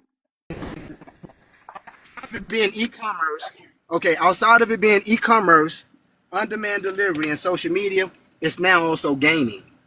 And the gaming part of it is, like we say, we're in a virtual world, right? We all want to create Black Wall Street, and we keep trying to think physical. So we went on ahead and created a virtual Some Greenwood, aka virtual digital Black Wall Street. Meaning right now, if you was to go in there, gaming style, and remember, this is just stage 1. But if you go in there, you'll see cities. You can go to Atlanta, visit some stores, go to Houston, because we have the top 10 black cities already there. You can go in there, pull up the store, and then it'll take you to the store. If you was to go in there and go to one of our exclusive stores, which are wholesalers in the top 10 product categories, then it'll physically take you in the store and you'll literally be in the store. Now we can build our stores in virtual Greenwood, because remember, it's called virtual real estate. That's what I want to explain to you about Amazon that most people don't understand. Yeah, they're selling products, but they're also doing virtual real estate. They're selling virtual space. That's the real product. So that's the real. We have to start. What you're talking about is the real product. See, people think, okay, a consumer can come and buy, but what is the consumer buying from? They're buying from virtual real estate. They're buying from somebody who said, I bought this e-commerce store, virtual real estate, and I put it and I connected it to a bigger system. So that's what I'm saying. We need to build that. There you go. Matter of fact, I got a product I'm saying it's already built. Go ahead. I'm saying I got a product. I'm listening. Instead of doing it by myself, I'm going to do it with you. Is that okay? I got a product, bro. Listen, that I want to sell. I'm all about doing whatever I can to any of my people who want to do for themselves. I'm about trying to help them. Great. I want to be help me, and I'm gonna help you. I want to be a part of that. I'm gonna help you recruit your 100 because you need to build a merchants guild, and we need that for our people. We need a black merchants guild that we trust and that we can go to and know that you know we're safe in that community. Because anytime we're in somebody else's community, we're not safe. Anytime we're part of somebody else's merchant guild, we're not safe. But if we build our own Now merchant look, guild, we're safe. I know you gonna now. This is again. This part is next level. It ain't for everybody. You gonna be able to understand and appreciate this, bro. Look, next level. We got a virtual digital black Wall Street stock exchange on the app, so we can teach our people how to go IPO, learn all about stock exchange, learn all about C corps, how they run the different positions, and it's gaming style. You buy the token to play the game. Then we got a virtual digital blockchain. Brother, come on now, you talking to the right person. I already know what you're talking about. Look, virtual digital, look, we own it. Look, bro, we own it to teach our people without the risk about the blockchain, the contracts, the different cryptos, our cryptos. Because real decentralization is us having our own crypto. I don't like to talk too much about that game because I don't want to talk about that game. I challenge you to put the FBACoin in there, brother. I challenge you. Bro, I've been told y'all to go ahead and do it. I gave you guys the green light to take it and run with it, but you already know what happened, bro. We ain't gonna talk about it. We're gonna talk about what's right now. Let's do it. See what I'm saying? Let's do it. I gave you. I've been saying, hey, let's do it. You feel what I'm saying? So let me give this announcement too, okay? Because this is something else that I'm going to start. I'm going to work with a small group, and then we're going to grow bigger, okay? And it is going to be a fee for this. Everybody's not going to get access to this, but I'm going to tell you exactly what it does. We are in the midst, or I'm in the midst, a buddy of mine, and this is not, and I'm as much as I want to make it exclusive just to Black Americans, it's not exclusive just to Black Americans, okay? But it is, but anybody can join, okay? I'm not, as much as I want to make it exclusive to just Black Americans, I'm not going to, but it's to release the bottleneck. If you run into a stagnation in your business, or you run into a bottleneck and you can't get through, what's going to keep you in that bottleneck is you talking to yourself. But we're gonna start a group, and we're gonna start a Zoom call where entrepreneurs, vibe coders, just people who want to eat whatever, entrepreneurs, vibe coders, people who want to start a business. We're going to start a group, and we're going to pay $50 a month to this group, and we're going to meet once a week, and we're going to just start having business conversations that are going to inspire you, that are going to stir up your creativity, and we're going to sign NDAs because nobody's going to steal anybody's trade secrets or anything like that. That's not the purpose. The purpose is to give you ideas to help you build your business that gets you out of that bottleneck. And I'm gonna use biblical principles to show you the truth. Whenever 2 or 3 are gathered in the midst, God is in. Whenever 2 or 3 are gathered, God is in the midst, right? So if we come together and we start using our higher level of consciousness and thought and inspiration, IBK might have an idea that I need for my business. I might have an idea that he needs for his business. It's not about hoarding the information. It's about group sharing the information so we release that bottleneck. God releases the bottleneck. When God's in the midst, you're in the know now. You don't have to not know anymore. You have the spiritual connection to the things in the heavens that you can ask for and bring it into the natural, which is the mortal realm. So this is a group that we're gonna start. And listen, this has worked for me. See, the best thing I have is I have a group or a person that we can bounce ideas off of and talk things and share ideas. And it's not about stealing each other's ideas. It's about getting out of that bottleneck so you can expand, so you can grow, so you can produce and start making money and things like that. This is what this is about. It's well worth the $50.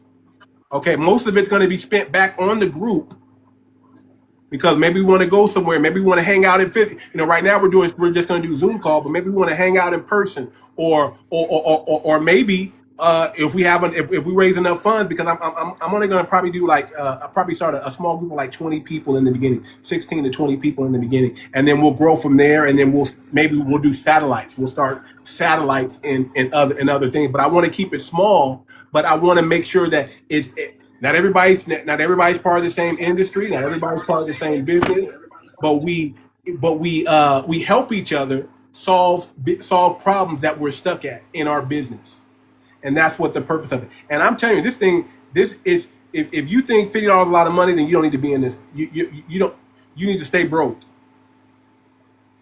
If you join something like this, I guarantee your business is gonna double, quadruple, everything you ever wanted to happen in your business. If you have people that are rooting for you and want to see your business succeed, praying into you, pouring into you, sharing information, there's no way you can't succeed.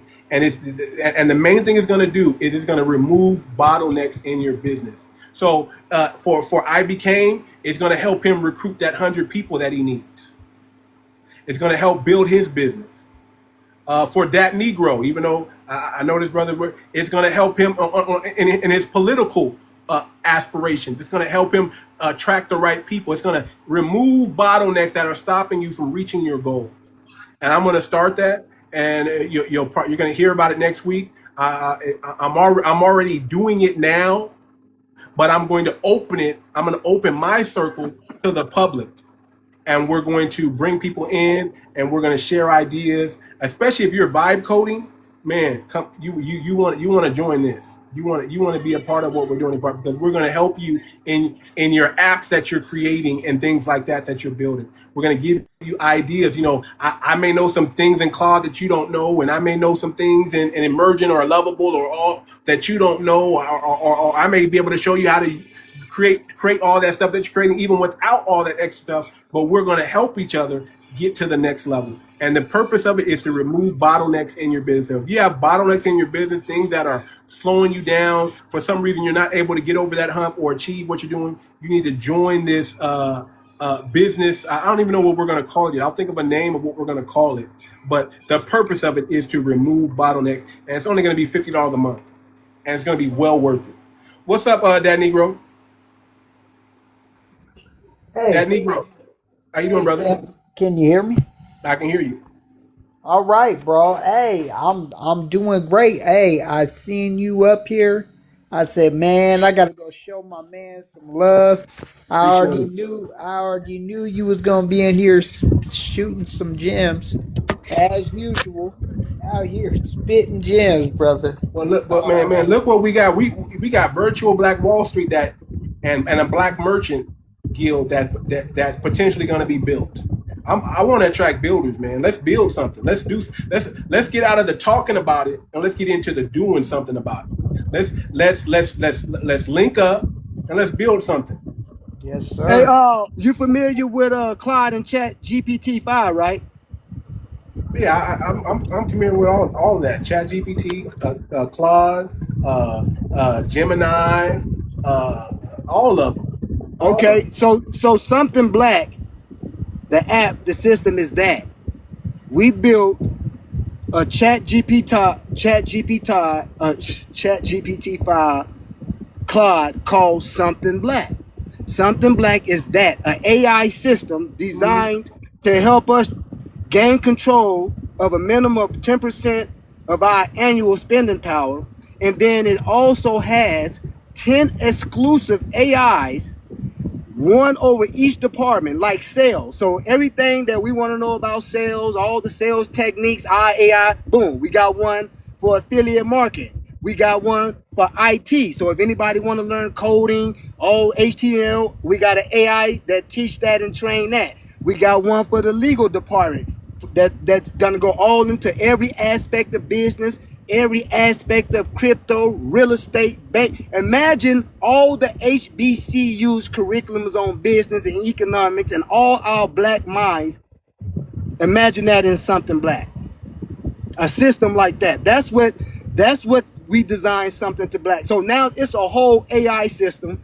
We also got some design where we can design our own business cards, our own posters. The whole system that you see, it don't even exist. This is something completely different. It's AI, because like you say, we have to think digital and we have to think future. By 2030, everything will be AI, pretty much. And so we need our own AIs. See, these are ours. These are not somebody else's. So not These only do we need our our own AIs. right, not only do we need our own AI, I want y'all to think like this. We need our own Microsoft Word. Okay? Bro, every program that the majors got, we gotta have their our own programs and because redesigned them and made them our own. So we got marketing, the same I programs love it. that Amazon got, we got. I love it. See, and that's how we got to think. And I just want to piggyback on that. Think about China. Everything the United States got, what does China have?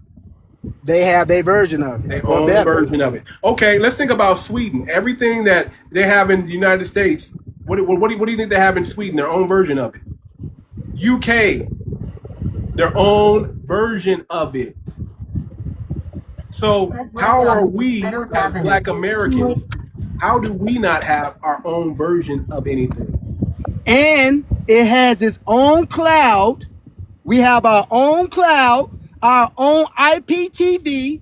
It's ready to go internet when the time comes for that. It's ready. We ain't there, but it's there. Bro, this is our own infrastructure. Everything that they got, we got on this right here. When I say everything, I really mean everything. We no longer will have to go on a platform for absolute. When we adopt it, we will 100% have to go on a platform for absolutely nothing. Everything on the system, and we're going to add yours there. Everything already on the system is by token, not the token that's on the blockchain, how yours, and that's for a reason, because if we do that, then the SEC can get involved. Long as we keep everything education and gaming, they ain't gonna look at us. Well, no, hold on. I'm gonna educate you on that too. As long as, so there are tokens out there that the SEC doesn't, like even my token. Right. Even my token, it's not, because it's a community, because it's focused on community and it's not about profit. Right. They're not looking at it. It's different. They can't get involved. Right. Now they can change that at any time, of course. Right.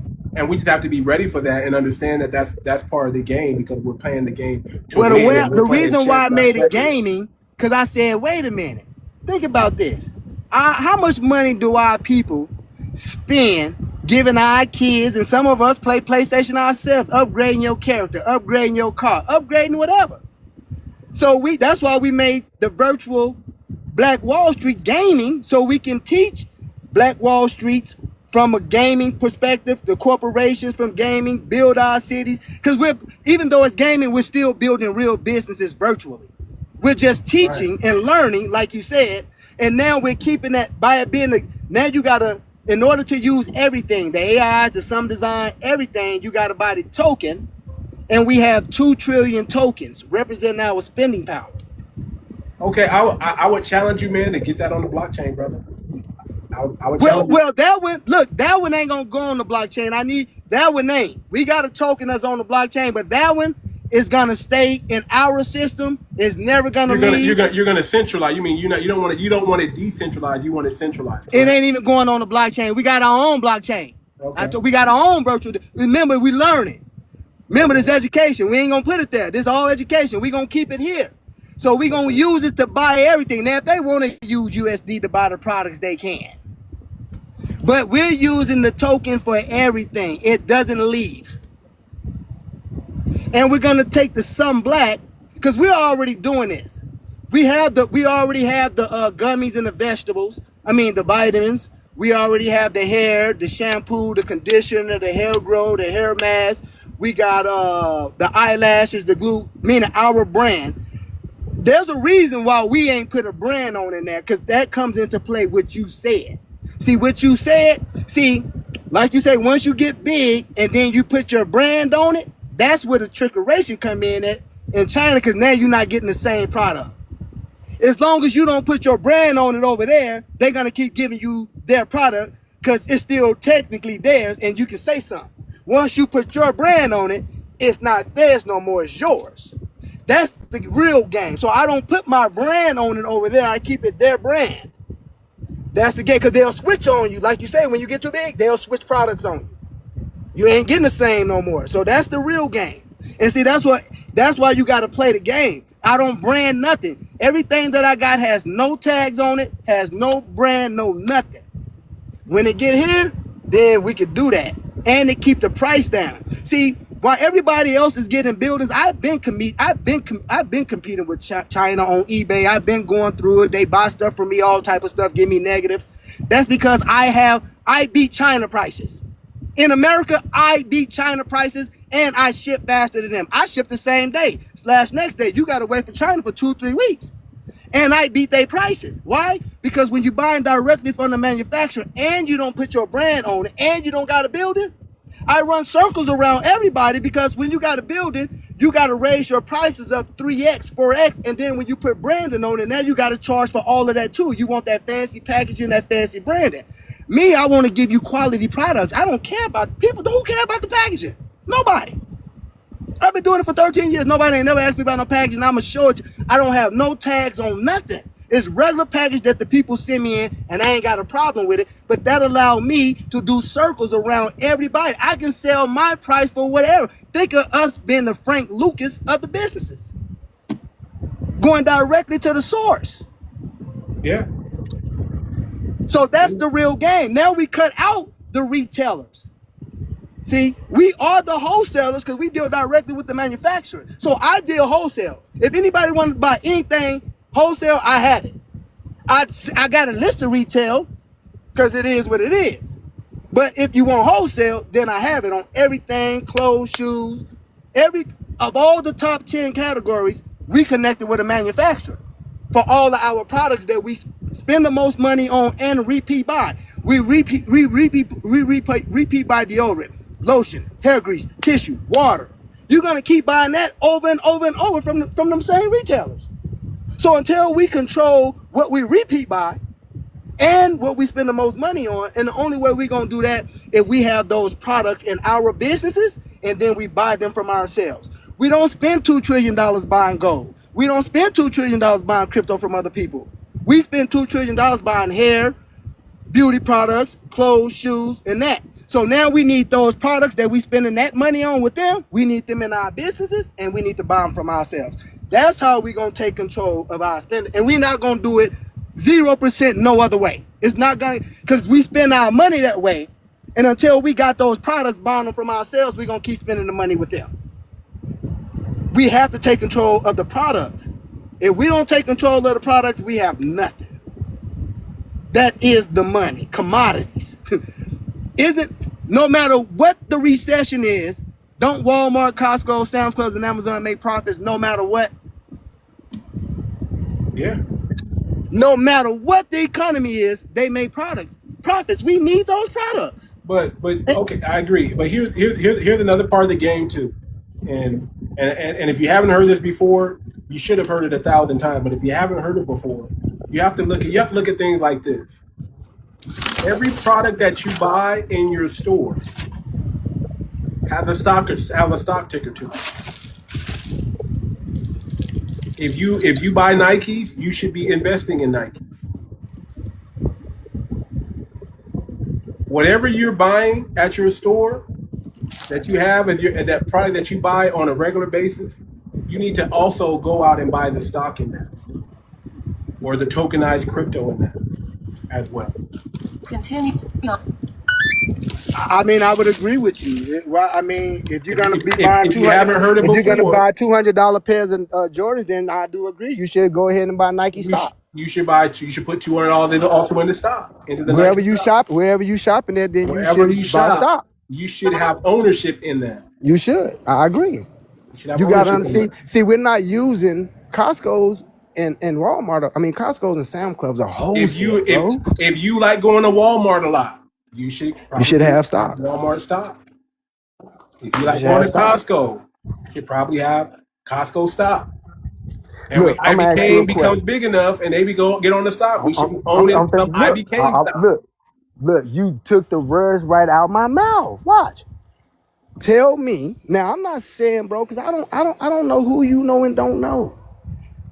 But right now, FBACoin is authorized to issue 50 million shares.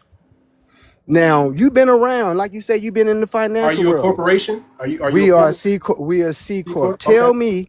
Tell me, how many other black men have you heard say they got a C corp and they authorized to issue 50 million shares? Zero. Zero, Zero. zero, bro. Not that they don't exist, Not that they don't exist, but I'm just saying it's rare. or they haven't talked to me. They didn't look at me as, Right, hey man, you right, want to invest in my company? Because I right. know a lot of people, right? Right. We But that just don't mean saying that it's that don't mean rare. they talking to me about that. And Right. usually, I'll be honest with you. Usually, black people, they don't go to other black people. They go to outside the community. They go outside the community. They're not even saying. They're not even telling. They're Right. not going to tell you because they know you not going to do it. But they're going to tell somebody Right. else that's outside the community that they believe might do. So it's also that going on too. So yeah, okay, that's good. That's So good. I'm not saying right. So I was only saying to say that it's rare. Not that it may not exist. It's only 6 black companies on the stock exchange. So do you have? So when are you doing your IPO? Well, we in order we private right now. Remember, I know. I said Elon Musk was private for 20 when are you going to years. do your IPO? Bro, when black people want to go IPO, because otherwise I'm gonna have to go to a different direction. So you're going to do I'm not trying to preferred go. stock for right now. You're going to do preferred or private? Well, we have preferred stock, or we authorized to issue 45 million common stock and 5 million preferred stock. We're not really. So let me set the scene so people understand. Let's say FBACoin goes public and you got stock already before they go public. Right. You're setting yourself up to be rich if they have a successful IPO. Well, even right now, for an example, right now, we got $1 million that we. Are y'all doing dividends or no dividends? Because you can. Technically, You don't have to, but you can. Right. Well, we gonna figure it all out. Depends on. Technically, bro, you know they really don't want us getting our people on board. They don't. That's what I'm saying. But let's go back to what you said. Let's not speak that into existence. No, what I mean, I gotta say, listen, I have to say it because we on TikTok. Accredited. They want everybody to be accredited, meaning as far as accredited mean without me reporting it to the SEC, right? Soliciting without being reported to the SEC. They wanted to be accredited investors up to 12, which means you making 100,000, 125,000 a year. This is a Nevada law, and I got a Nevada corporation. Right. So Nevada to solicit up to 12 accredited investors without reporting. If you understand the game that I gave you about the merchant guild, that should be no problem. That should be no problem. Yep. If you understand the game I gave you about the Black Merchant Guild, starting your own, recruiting, bringing in those people, and understanding. See, I'm going to tell you the truth. Don't deal with the broke people, and don't believe you don't know the people that have the money, and don't think they can't be Black Americans. Oh no! I agree with you. No, I definitely don't think that. I know we got the money. Yeah, I 100% know we got the money. Like I said, I'm back. I'm about to start continue building my platform back up. I have at least 8 or 9, 10 white companies calling me right now trying to give me some money. Now no lie, this is so many of them. I don't qualify right now. So here's what I'm going to say. I'm going to say this, and I always tell people you got to be cautionary about people wanting to throw money at you, especially too soon. Because and I'm going to use Charlie Kirk as an example. Because everybody knows what happened to Charlie Kirk. Okay, Charlie Kirk took the money. Once they give you the money, you cannot give it back. Nobody's going to give you money and not want anything in return. The moment you do something different than what they want you to do with that money, it's game over. And you don't know. I agree with you. And you don't know who You don't know who these people are working for because they're not going to tell you. But you will find out eventually, because eventually they're going to be like, I did you a favor, so now you owe me a favor. And if you don't return that favor, it's over for you. Well, I ain't talking about that type of money. I ain't talking about that type of money. Listen, they're so good at disguising it. You don't know who. I'm gonna be honest, that's why I said we gotta trust each other now, because we don't know who these people work for, and if they're a shell company or not. But they happen to have a lot of money, or they could be giving you small implements of money in the beginning, and then all of a sudden you come back and you realize the mafia has been funding you, and you don't, and you didn't think nothing of it. But you just gotta be careful. That's why I said, if you deal with your people, you're gonna be more safe and sound than with. I know, but too much. And this goes for all. Hold on. This goes for all ethnic groups. All ethnic groups understand this, but Black Americans. They deal with their own because they know they're safe. They don't want to be like you. Like you're not gonna find a Chinese merchant guild in a Black American merchant guild, or an Italian merchant guild, or a Yugoslav Arabic merchant guild. You're not gonna find them mixing in the guild. You're not gonna find the UN inside of a merchant guild. Okay. Usually you're going to find an ethnic group that's attached to that merchant guild. And even if you are a part of it, they run it. And they're running everything. So let me give you the game about accreditations. That's nothing more than a guild. An association is nothing more than a guild. They make it so you have to get accredited or associated by them. Think of homeowners association. You know what that is? It's a guild. It's like a merchant guild, but it's a housing guild where they control what goes on in this community. And if you don't follow it, you cannot live in their community. It's rigid for a reason. It's not flexible. It's rigid. So the moment you go ahead. Ask me how many times I done got money. How many times what? Ask me how many times I done got some money. How many times you done got some money? I don't know, a lot. Okay. I can take it all. 5, 6, 7, 8, 9, 10 times. Ask me how many times it was an investment I gave up some of my company. How many times? 0. I would be careful. It's a different game. But listen, there's a different game. Here's what I mean. Just let me explain it to you. You don't have to do it.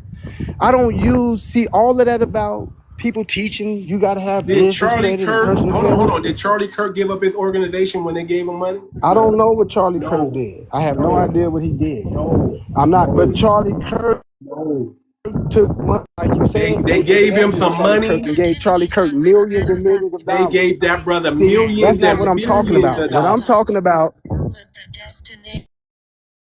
But I'm just giving a game on all these associations. They're not talking about online. Right. I know, but I'm talking about a game that they're not talking about online. Like even like you have a doctors association where you have a lawyers. You have all these things. You have all these things that you have to get accredited for. It's just saying we control you. Once you get this accreditation, not only will we promote you, we will control you. And if we don't have our own, we are being controlled by other entities. That's all I agree with you. But listen, I have to explain this. It is not that. If I go get some money, here's what I mean. All they want to know is what goes in your business bank account, bro. They don't care about nothing else. They don't care about they don't care about your business credit. They do not care about your personal credit. No, I know about those. So what I'm saying is they don't have no control over nothing about your business, no obligation, nothing to say, no. They just want you to be able to pay that money back. They just want you to be able to pay the money back, and that's it. This is nothing about no control, nothing. Listen, that's different. Yeah, that's what I'm talking about, bro. That's different. I'm talking about that. I know about that. They just Yeah, want I'm you talking to. about that. They just want you to be Yeah. able to pay that money back. They just want you to be able to that pay the money. money back. I ain't Yeah. talking about that. But I'm talking talking that about game. people who give you. I'm Right. talking I know what about you talking about. people who Yeah. give you money. The You millions should of dollars. be. I ain't taking You no should millions of dollars from them be people, bro. very, very careful. Well, I'm not taking no millions of dollars from them people, bro. I ain't crazy. Don't ever think somebody's going to give you some money Without a and favor.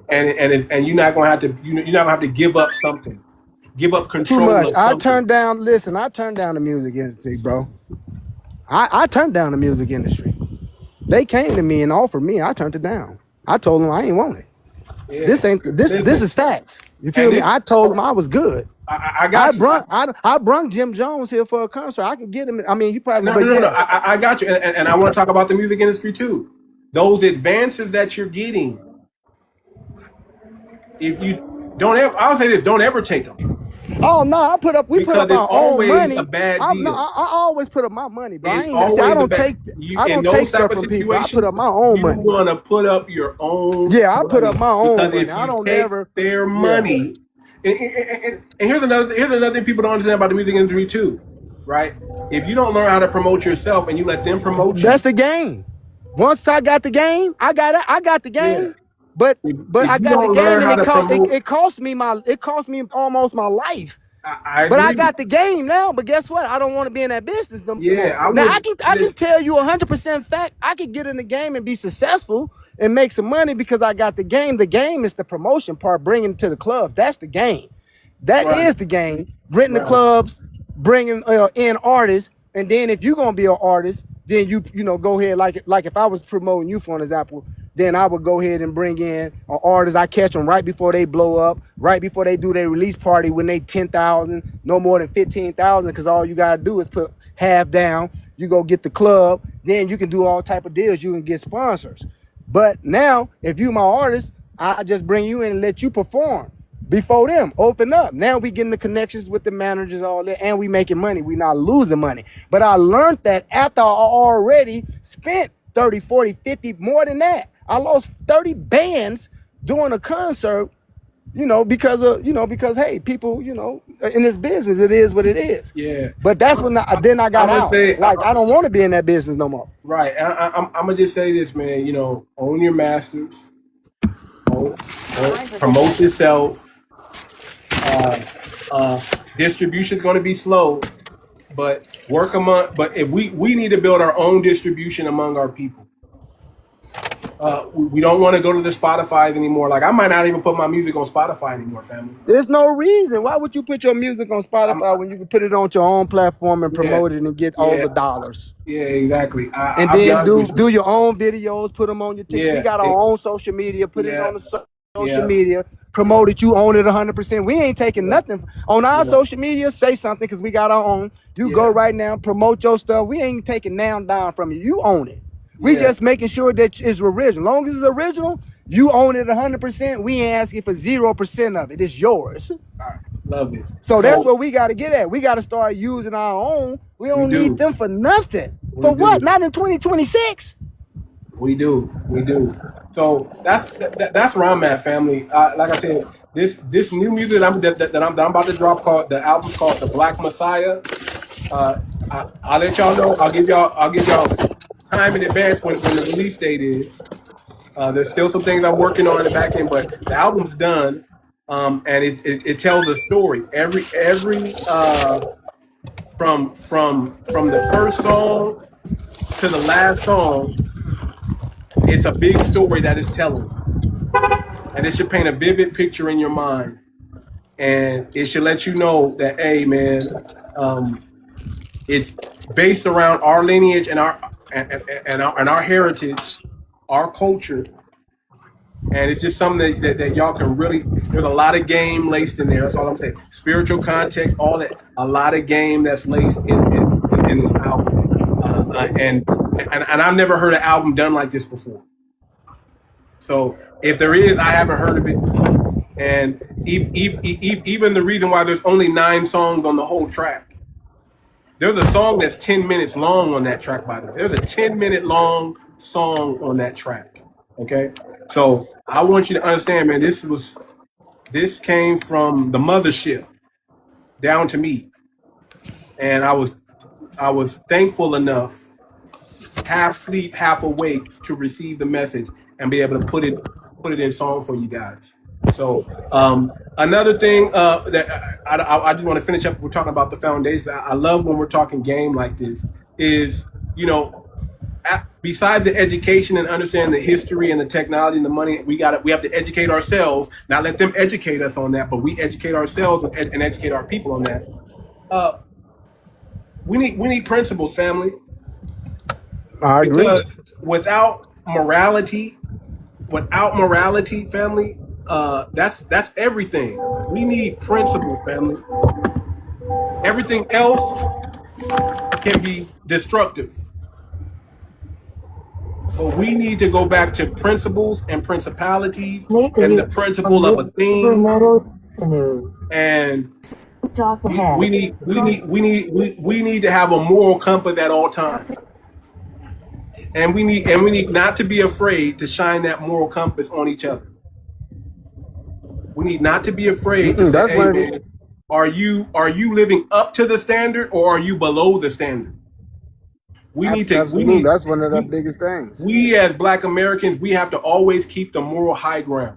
We don't ever want to lose that. Right now, we still have it, but we don't ever want to become That's why on the our oppressor. We don't ever want to become the oppressor. We don't ever want to act like the oppressor. We don't even want to be mentioned in the same sentence as the oppressor. We want to always be the one that says, "Hey, man, we ain't never did that. We ain't never did that. We ain't never going to do that. We need to keep that. And we need to understand that because that is a superpower. That is a super. Now, with that being said, we cannot be lambs led to the slaughter either. We cannot be. It's okay to be meek, but we can't be weak. Meekness is not weakness. Meekness has more to do with patience than anything. But we can't be too meek either. I'll say it like that too. We can't be too meek or too patient. I'm pretty sure that the NOI's philosophy is to squabble with those who squabble with you. Yeah. We got to pick our battles. We got to stop marching because they don't do anything. Yeah, they bring awareness. But this is bigger than bringing awareness. We need to constantly be aware. And understand social media, especially this social media, it's not your friend. Social media is not your friend. And social media is not real. Not real. You have to go back to truth. It's a way for them to conduct experiments. Right, it's a big social experiments to see how people react to things. Social media is nothing more than a social experiment and a social reprogramming. They're socially engineering us. Look, family. you asked about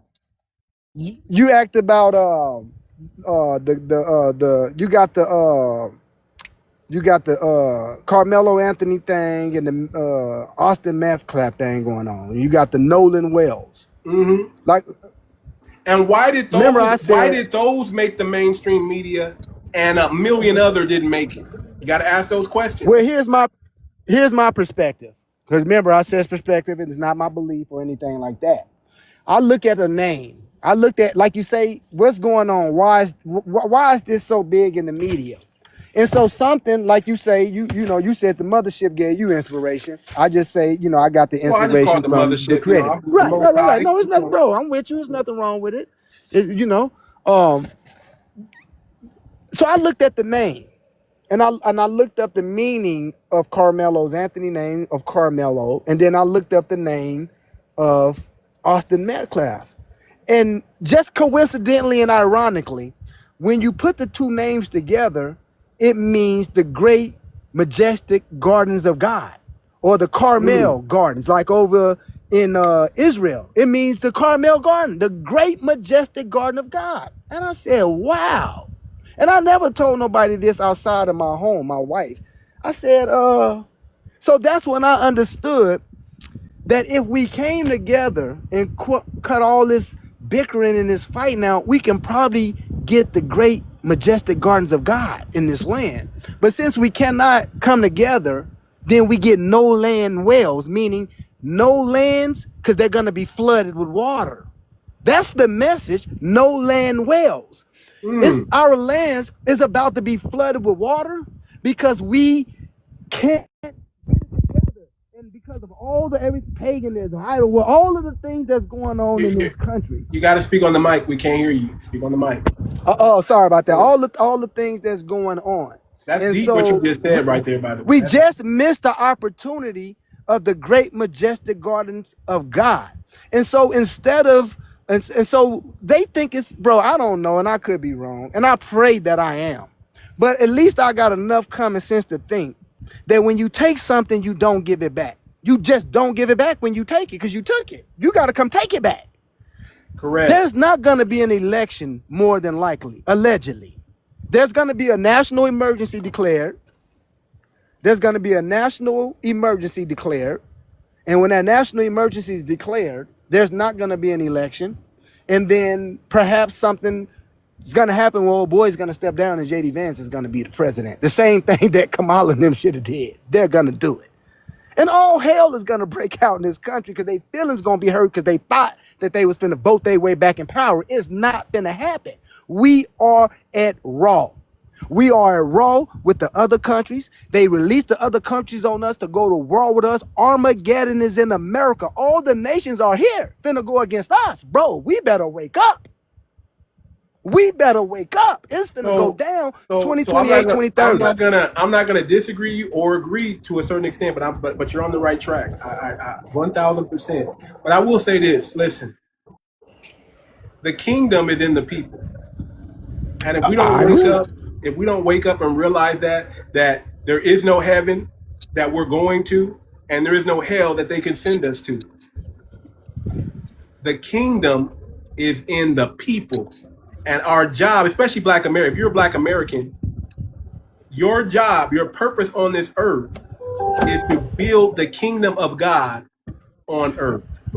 What's the Lord's prayer that Jesus said? Peace be unto him. How did he say, what's the Lord's prayer? Let's analyze those words.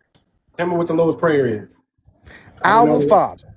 Our Father, which art in heaven, hallowed be thy name. Who art Thy will be done, thy kingdom thy come on earth as it is in heaven. Give us this day our daily bread. Stop right there. Stop right there. Look, let's start right there and analyze it. What did he say? Thy will be done. Thy kingdom come. Where? Where did he say? Where did he say his kingdom come? On earth as it is in heaven. How?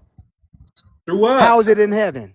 No crime. No crime. Yeah. So no crime. Our job as Black Americans, I'm only speaking to the lineage now, because we're the only one with the moral compass to do it, because we have the moral authority to bring it out.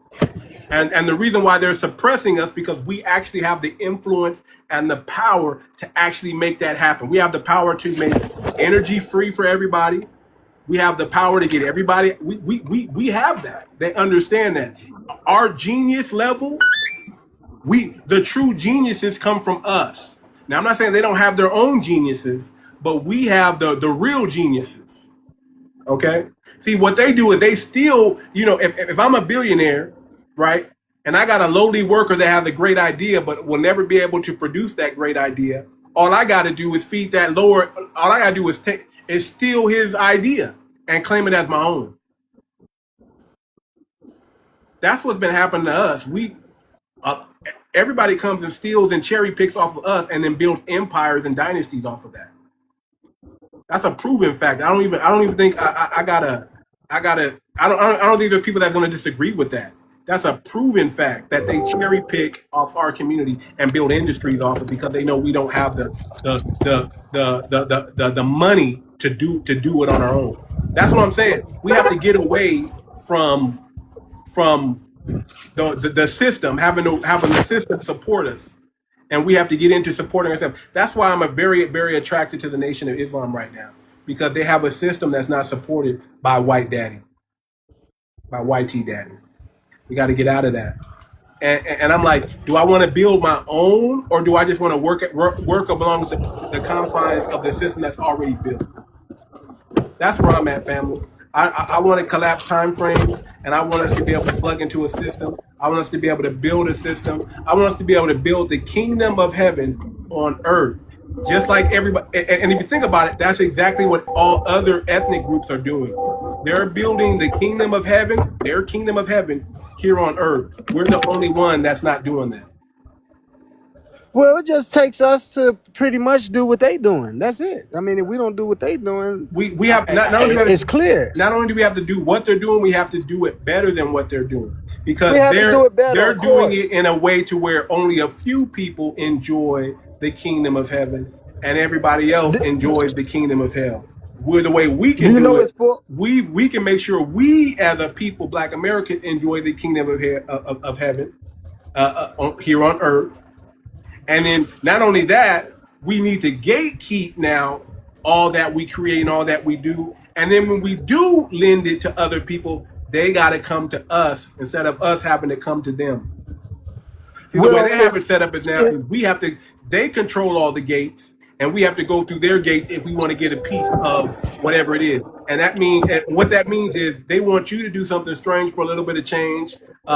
They don't want you to have any dignity, right?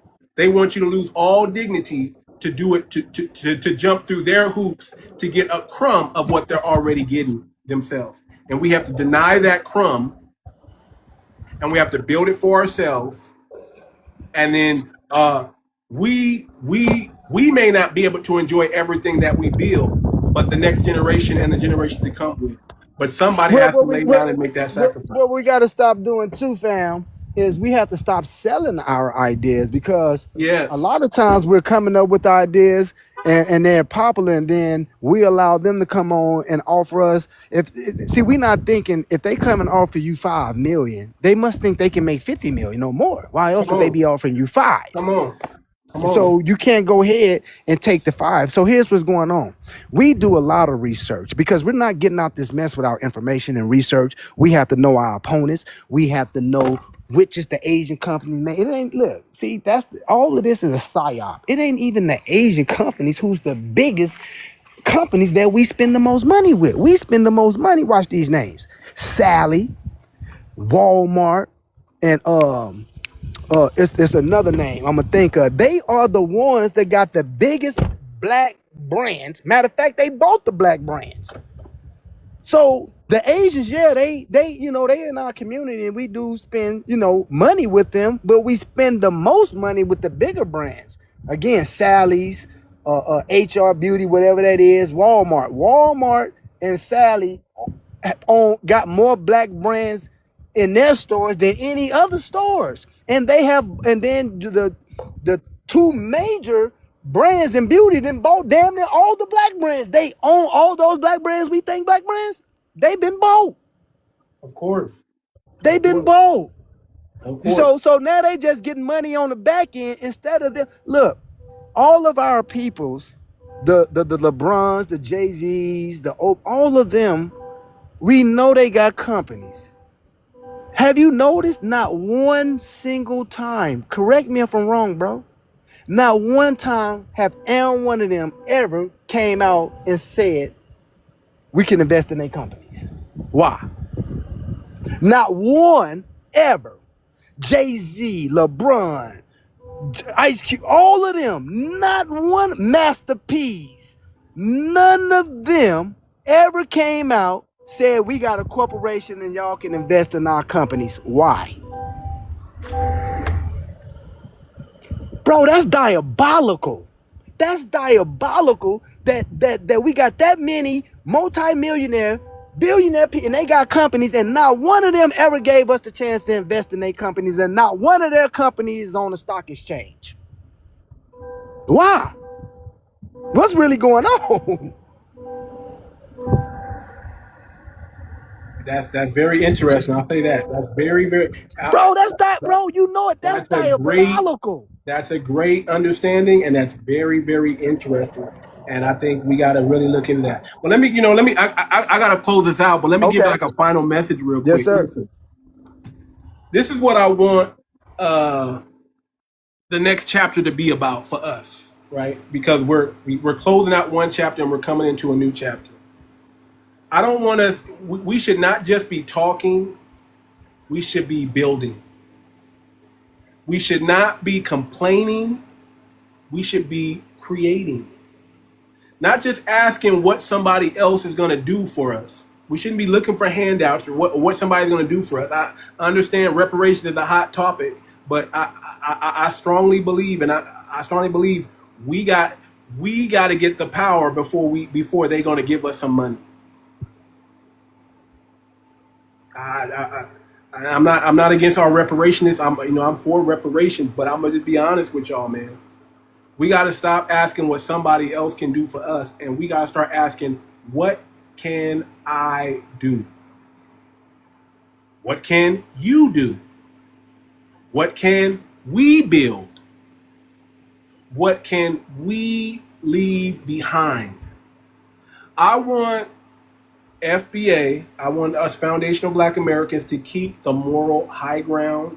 I want us to be righteous people, teachers. See, they can never experience God, but they can experience God through us. I want us to be the righteous people, not the perfect people, but the righteous people.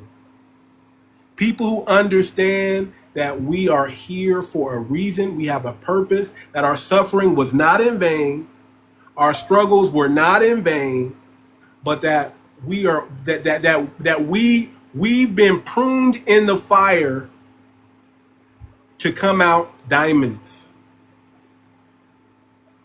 When the pressure of coal does two things. It crushes coal and it creates diamonds. We have to understand there's no other group of people out there that has been crushed like us, that have been terrorized like us, that have been through the struggle, that we have a unique situation here on earth, and we must capitalize on that information. We must capitalize on that struggle. The struggle cannot be in vain. We as Foundation of Black Americans must serve humanity, but with a higher calling. We are the people who serve, but we're also the people who teach. We are the people who build. We are the people who protect their families. We are the people who support their communities. We are the people who create businesses, and we are the people who own things. People who understand technology, people who understand money, people who understand history, and most important, people who understand that our lives should mean something beyond ourselves. I really believe this, as we can lay foundation blocks that our children and grandchildren can build tomorrow. If we can lay those foundation blocks that our children and grandchildren can build on tomorrow, those foundational blocks are always going to be around these 5 pillars: family, community, business, education, faith. And we can add ownership, character. That's the conversation, family. That's what we have to understand and know. We have to build these blocks, build that spiritual understanding, build that muscle. Listen, if we don't do this, then what our ancestors went through in slavery, we let them down. Because they allowed themselves to be pressed, crushed, and controlled. And then you have to ask that question, for what? For what? So we can be in a dismal situation that we're in right now, so that we can always be at the bottom? No.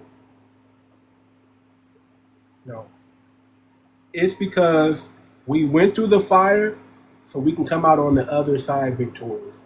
That's the reason why Black Americans went through that's the reason why no other people can say they've gone through what we've gone through. Not the Africans, not the Caribbeans, not the Italians, not anybody. Nobody can understand, not even the small hats. You understand what I'm saying? We are the most unique people on the planet Earth. And we have a responsibility and we have a purpose. And we must fulfill it. You got something you want to say, FBACoin? Oh, did you come up here on accident? I'll drop you back down. Oh yeah, I probably came up on accident, bro. Okay, I thought you had something to say. I'll drop you right now. No, go ahead, rock out, bro. No, I'm done. Appreciate you bringing me up, man. Enjoy talking to you, and hope to see you soon. Appreciate it. Yeah, man. You're in Vegas, man. So we got to touch down one of these days, brother. I mean, yeah. I mean, where you at in San Bernardino? Mm-hmm. Oh shit, you just right there. I mean, what, about 2-3 hours away? Yeah, not too far, man. Yeah, we used to slide out there all the time. You know, so it ain't really nothing to drive out there. You know, they say it's about, like I say, 2 hours, 3 hours away. We out there no time. I also got to take my wife to Sin City so she can experience it one time. Okay, well, when you come out here, bro, you know, you can get my number or you got my thing, however, and you tap in. I can definitely, you know, tell you some places you might want to go or whatever. Me personally, I don't go on that strip no more. Man, listen. I'm be honest with you. I'm not a strip guy. I'm not a strip guy. Yeah. I'm done with all that stuff. I did that stuff before. I'm not moved by that. You know, I'll take my wife just so she can experience it one time. You know, I'll catch a show or something. I don't gamble. So you're not gonna see me at the casino doing anything like that. Right. I don't gamble. You know, I don't drink. I don't gamble. I don't drink. If I do, I go to the MGM Grand and I stay at the Signature Suites. And you know they have your own. You can prepare your own food. I do my own shopping. I can cook in my room and all that stuff. Right. So yeah, that's the way I am. But yeah, we might go check out a show or something like that. A show. Yeah, I'm okay with the show. You know, I like magic. I like magic tricks, stuff like that. I like all that stuff. You know, I'll catch out a show or if a musician's down there. You know, or a comedian, I'll check that out. You know, I'm cool with that. But listen, family, listen. I gotta go. But what I gotta tell y'all is I'm back. I'm back. Same time, same place. Mondays, 4 p.m. Pacific Standard Time, 7 p.m. Eastern Time. At least you'll see me once a week. I'll probably be on here more than once a week. But for right now, Mondays, every Monday, 4 p.m. Pacific Standard Time, 7 a.m. Eastern, I'm here. I'm back, and I want y'all to understand, I'm just getting started. This is just the beginning for me. Everything I've done, it was to bring me back to where we are right now. And we're going to start something, and we're going to finish something. We're going to continue what we started, and we're going to see it all the way through to the end. And with that being said, family, peace, love, reparation, and the blockchain. Peace out.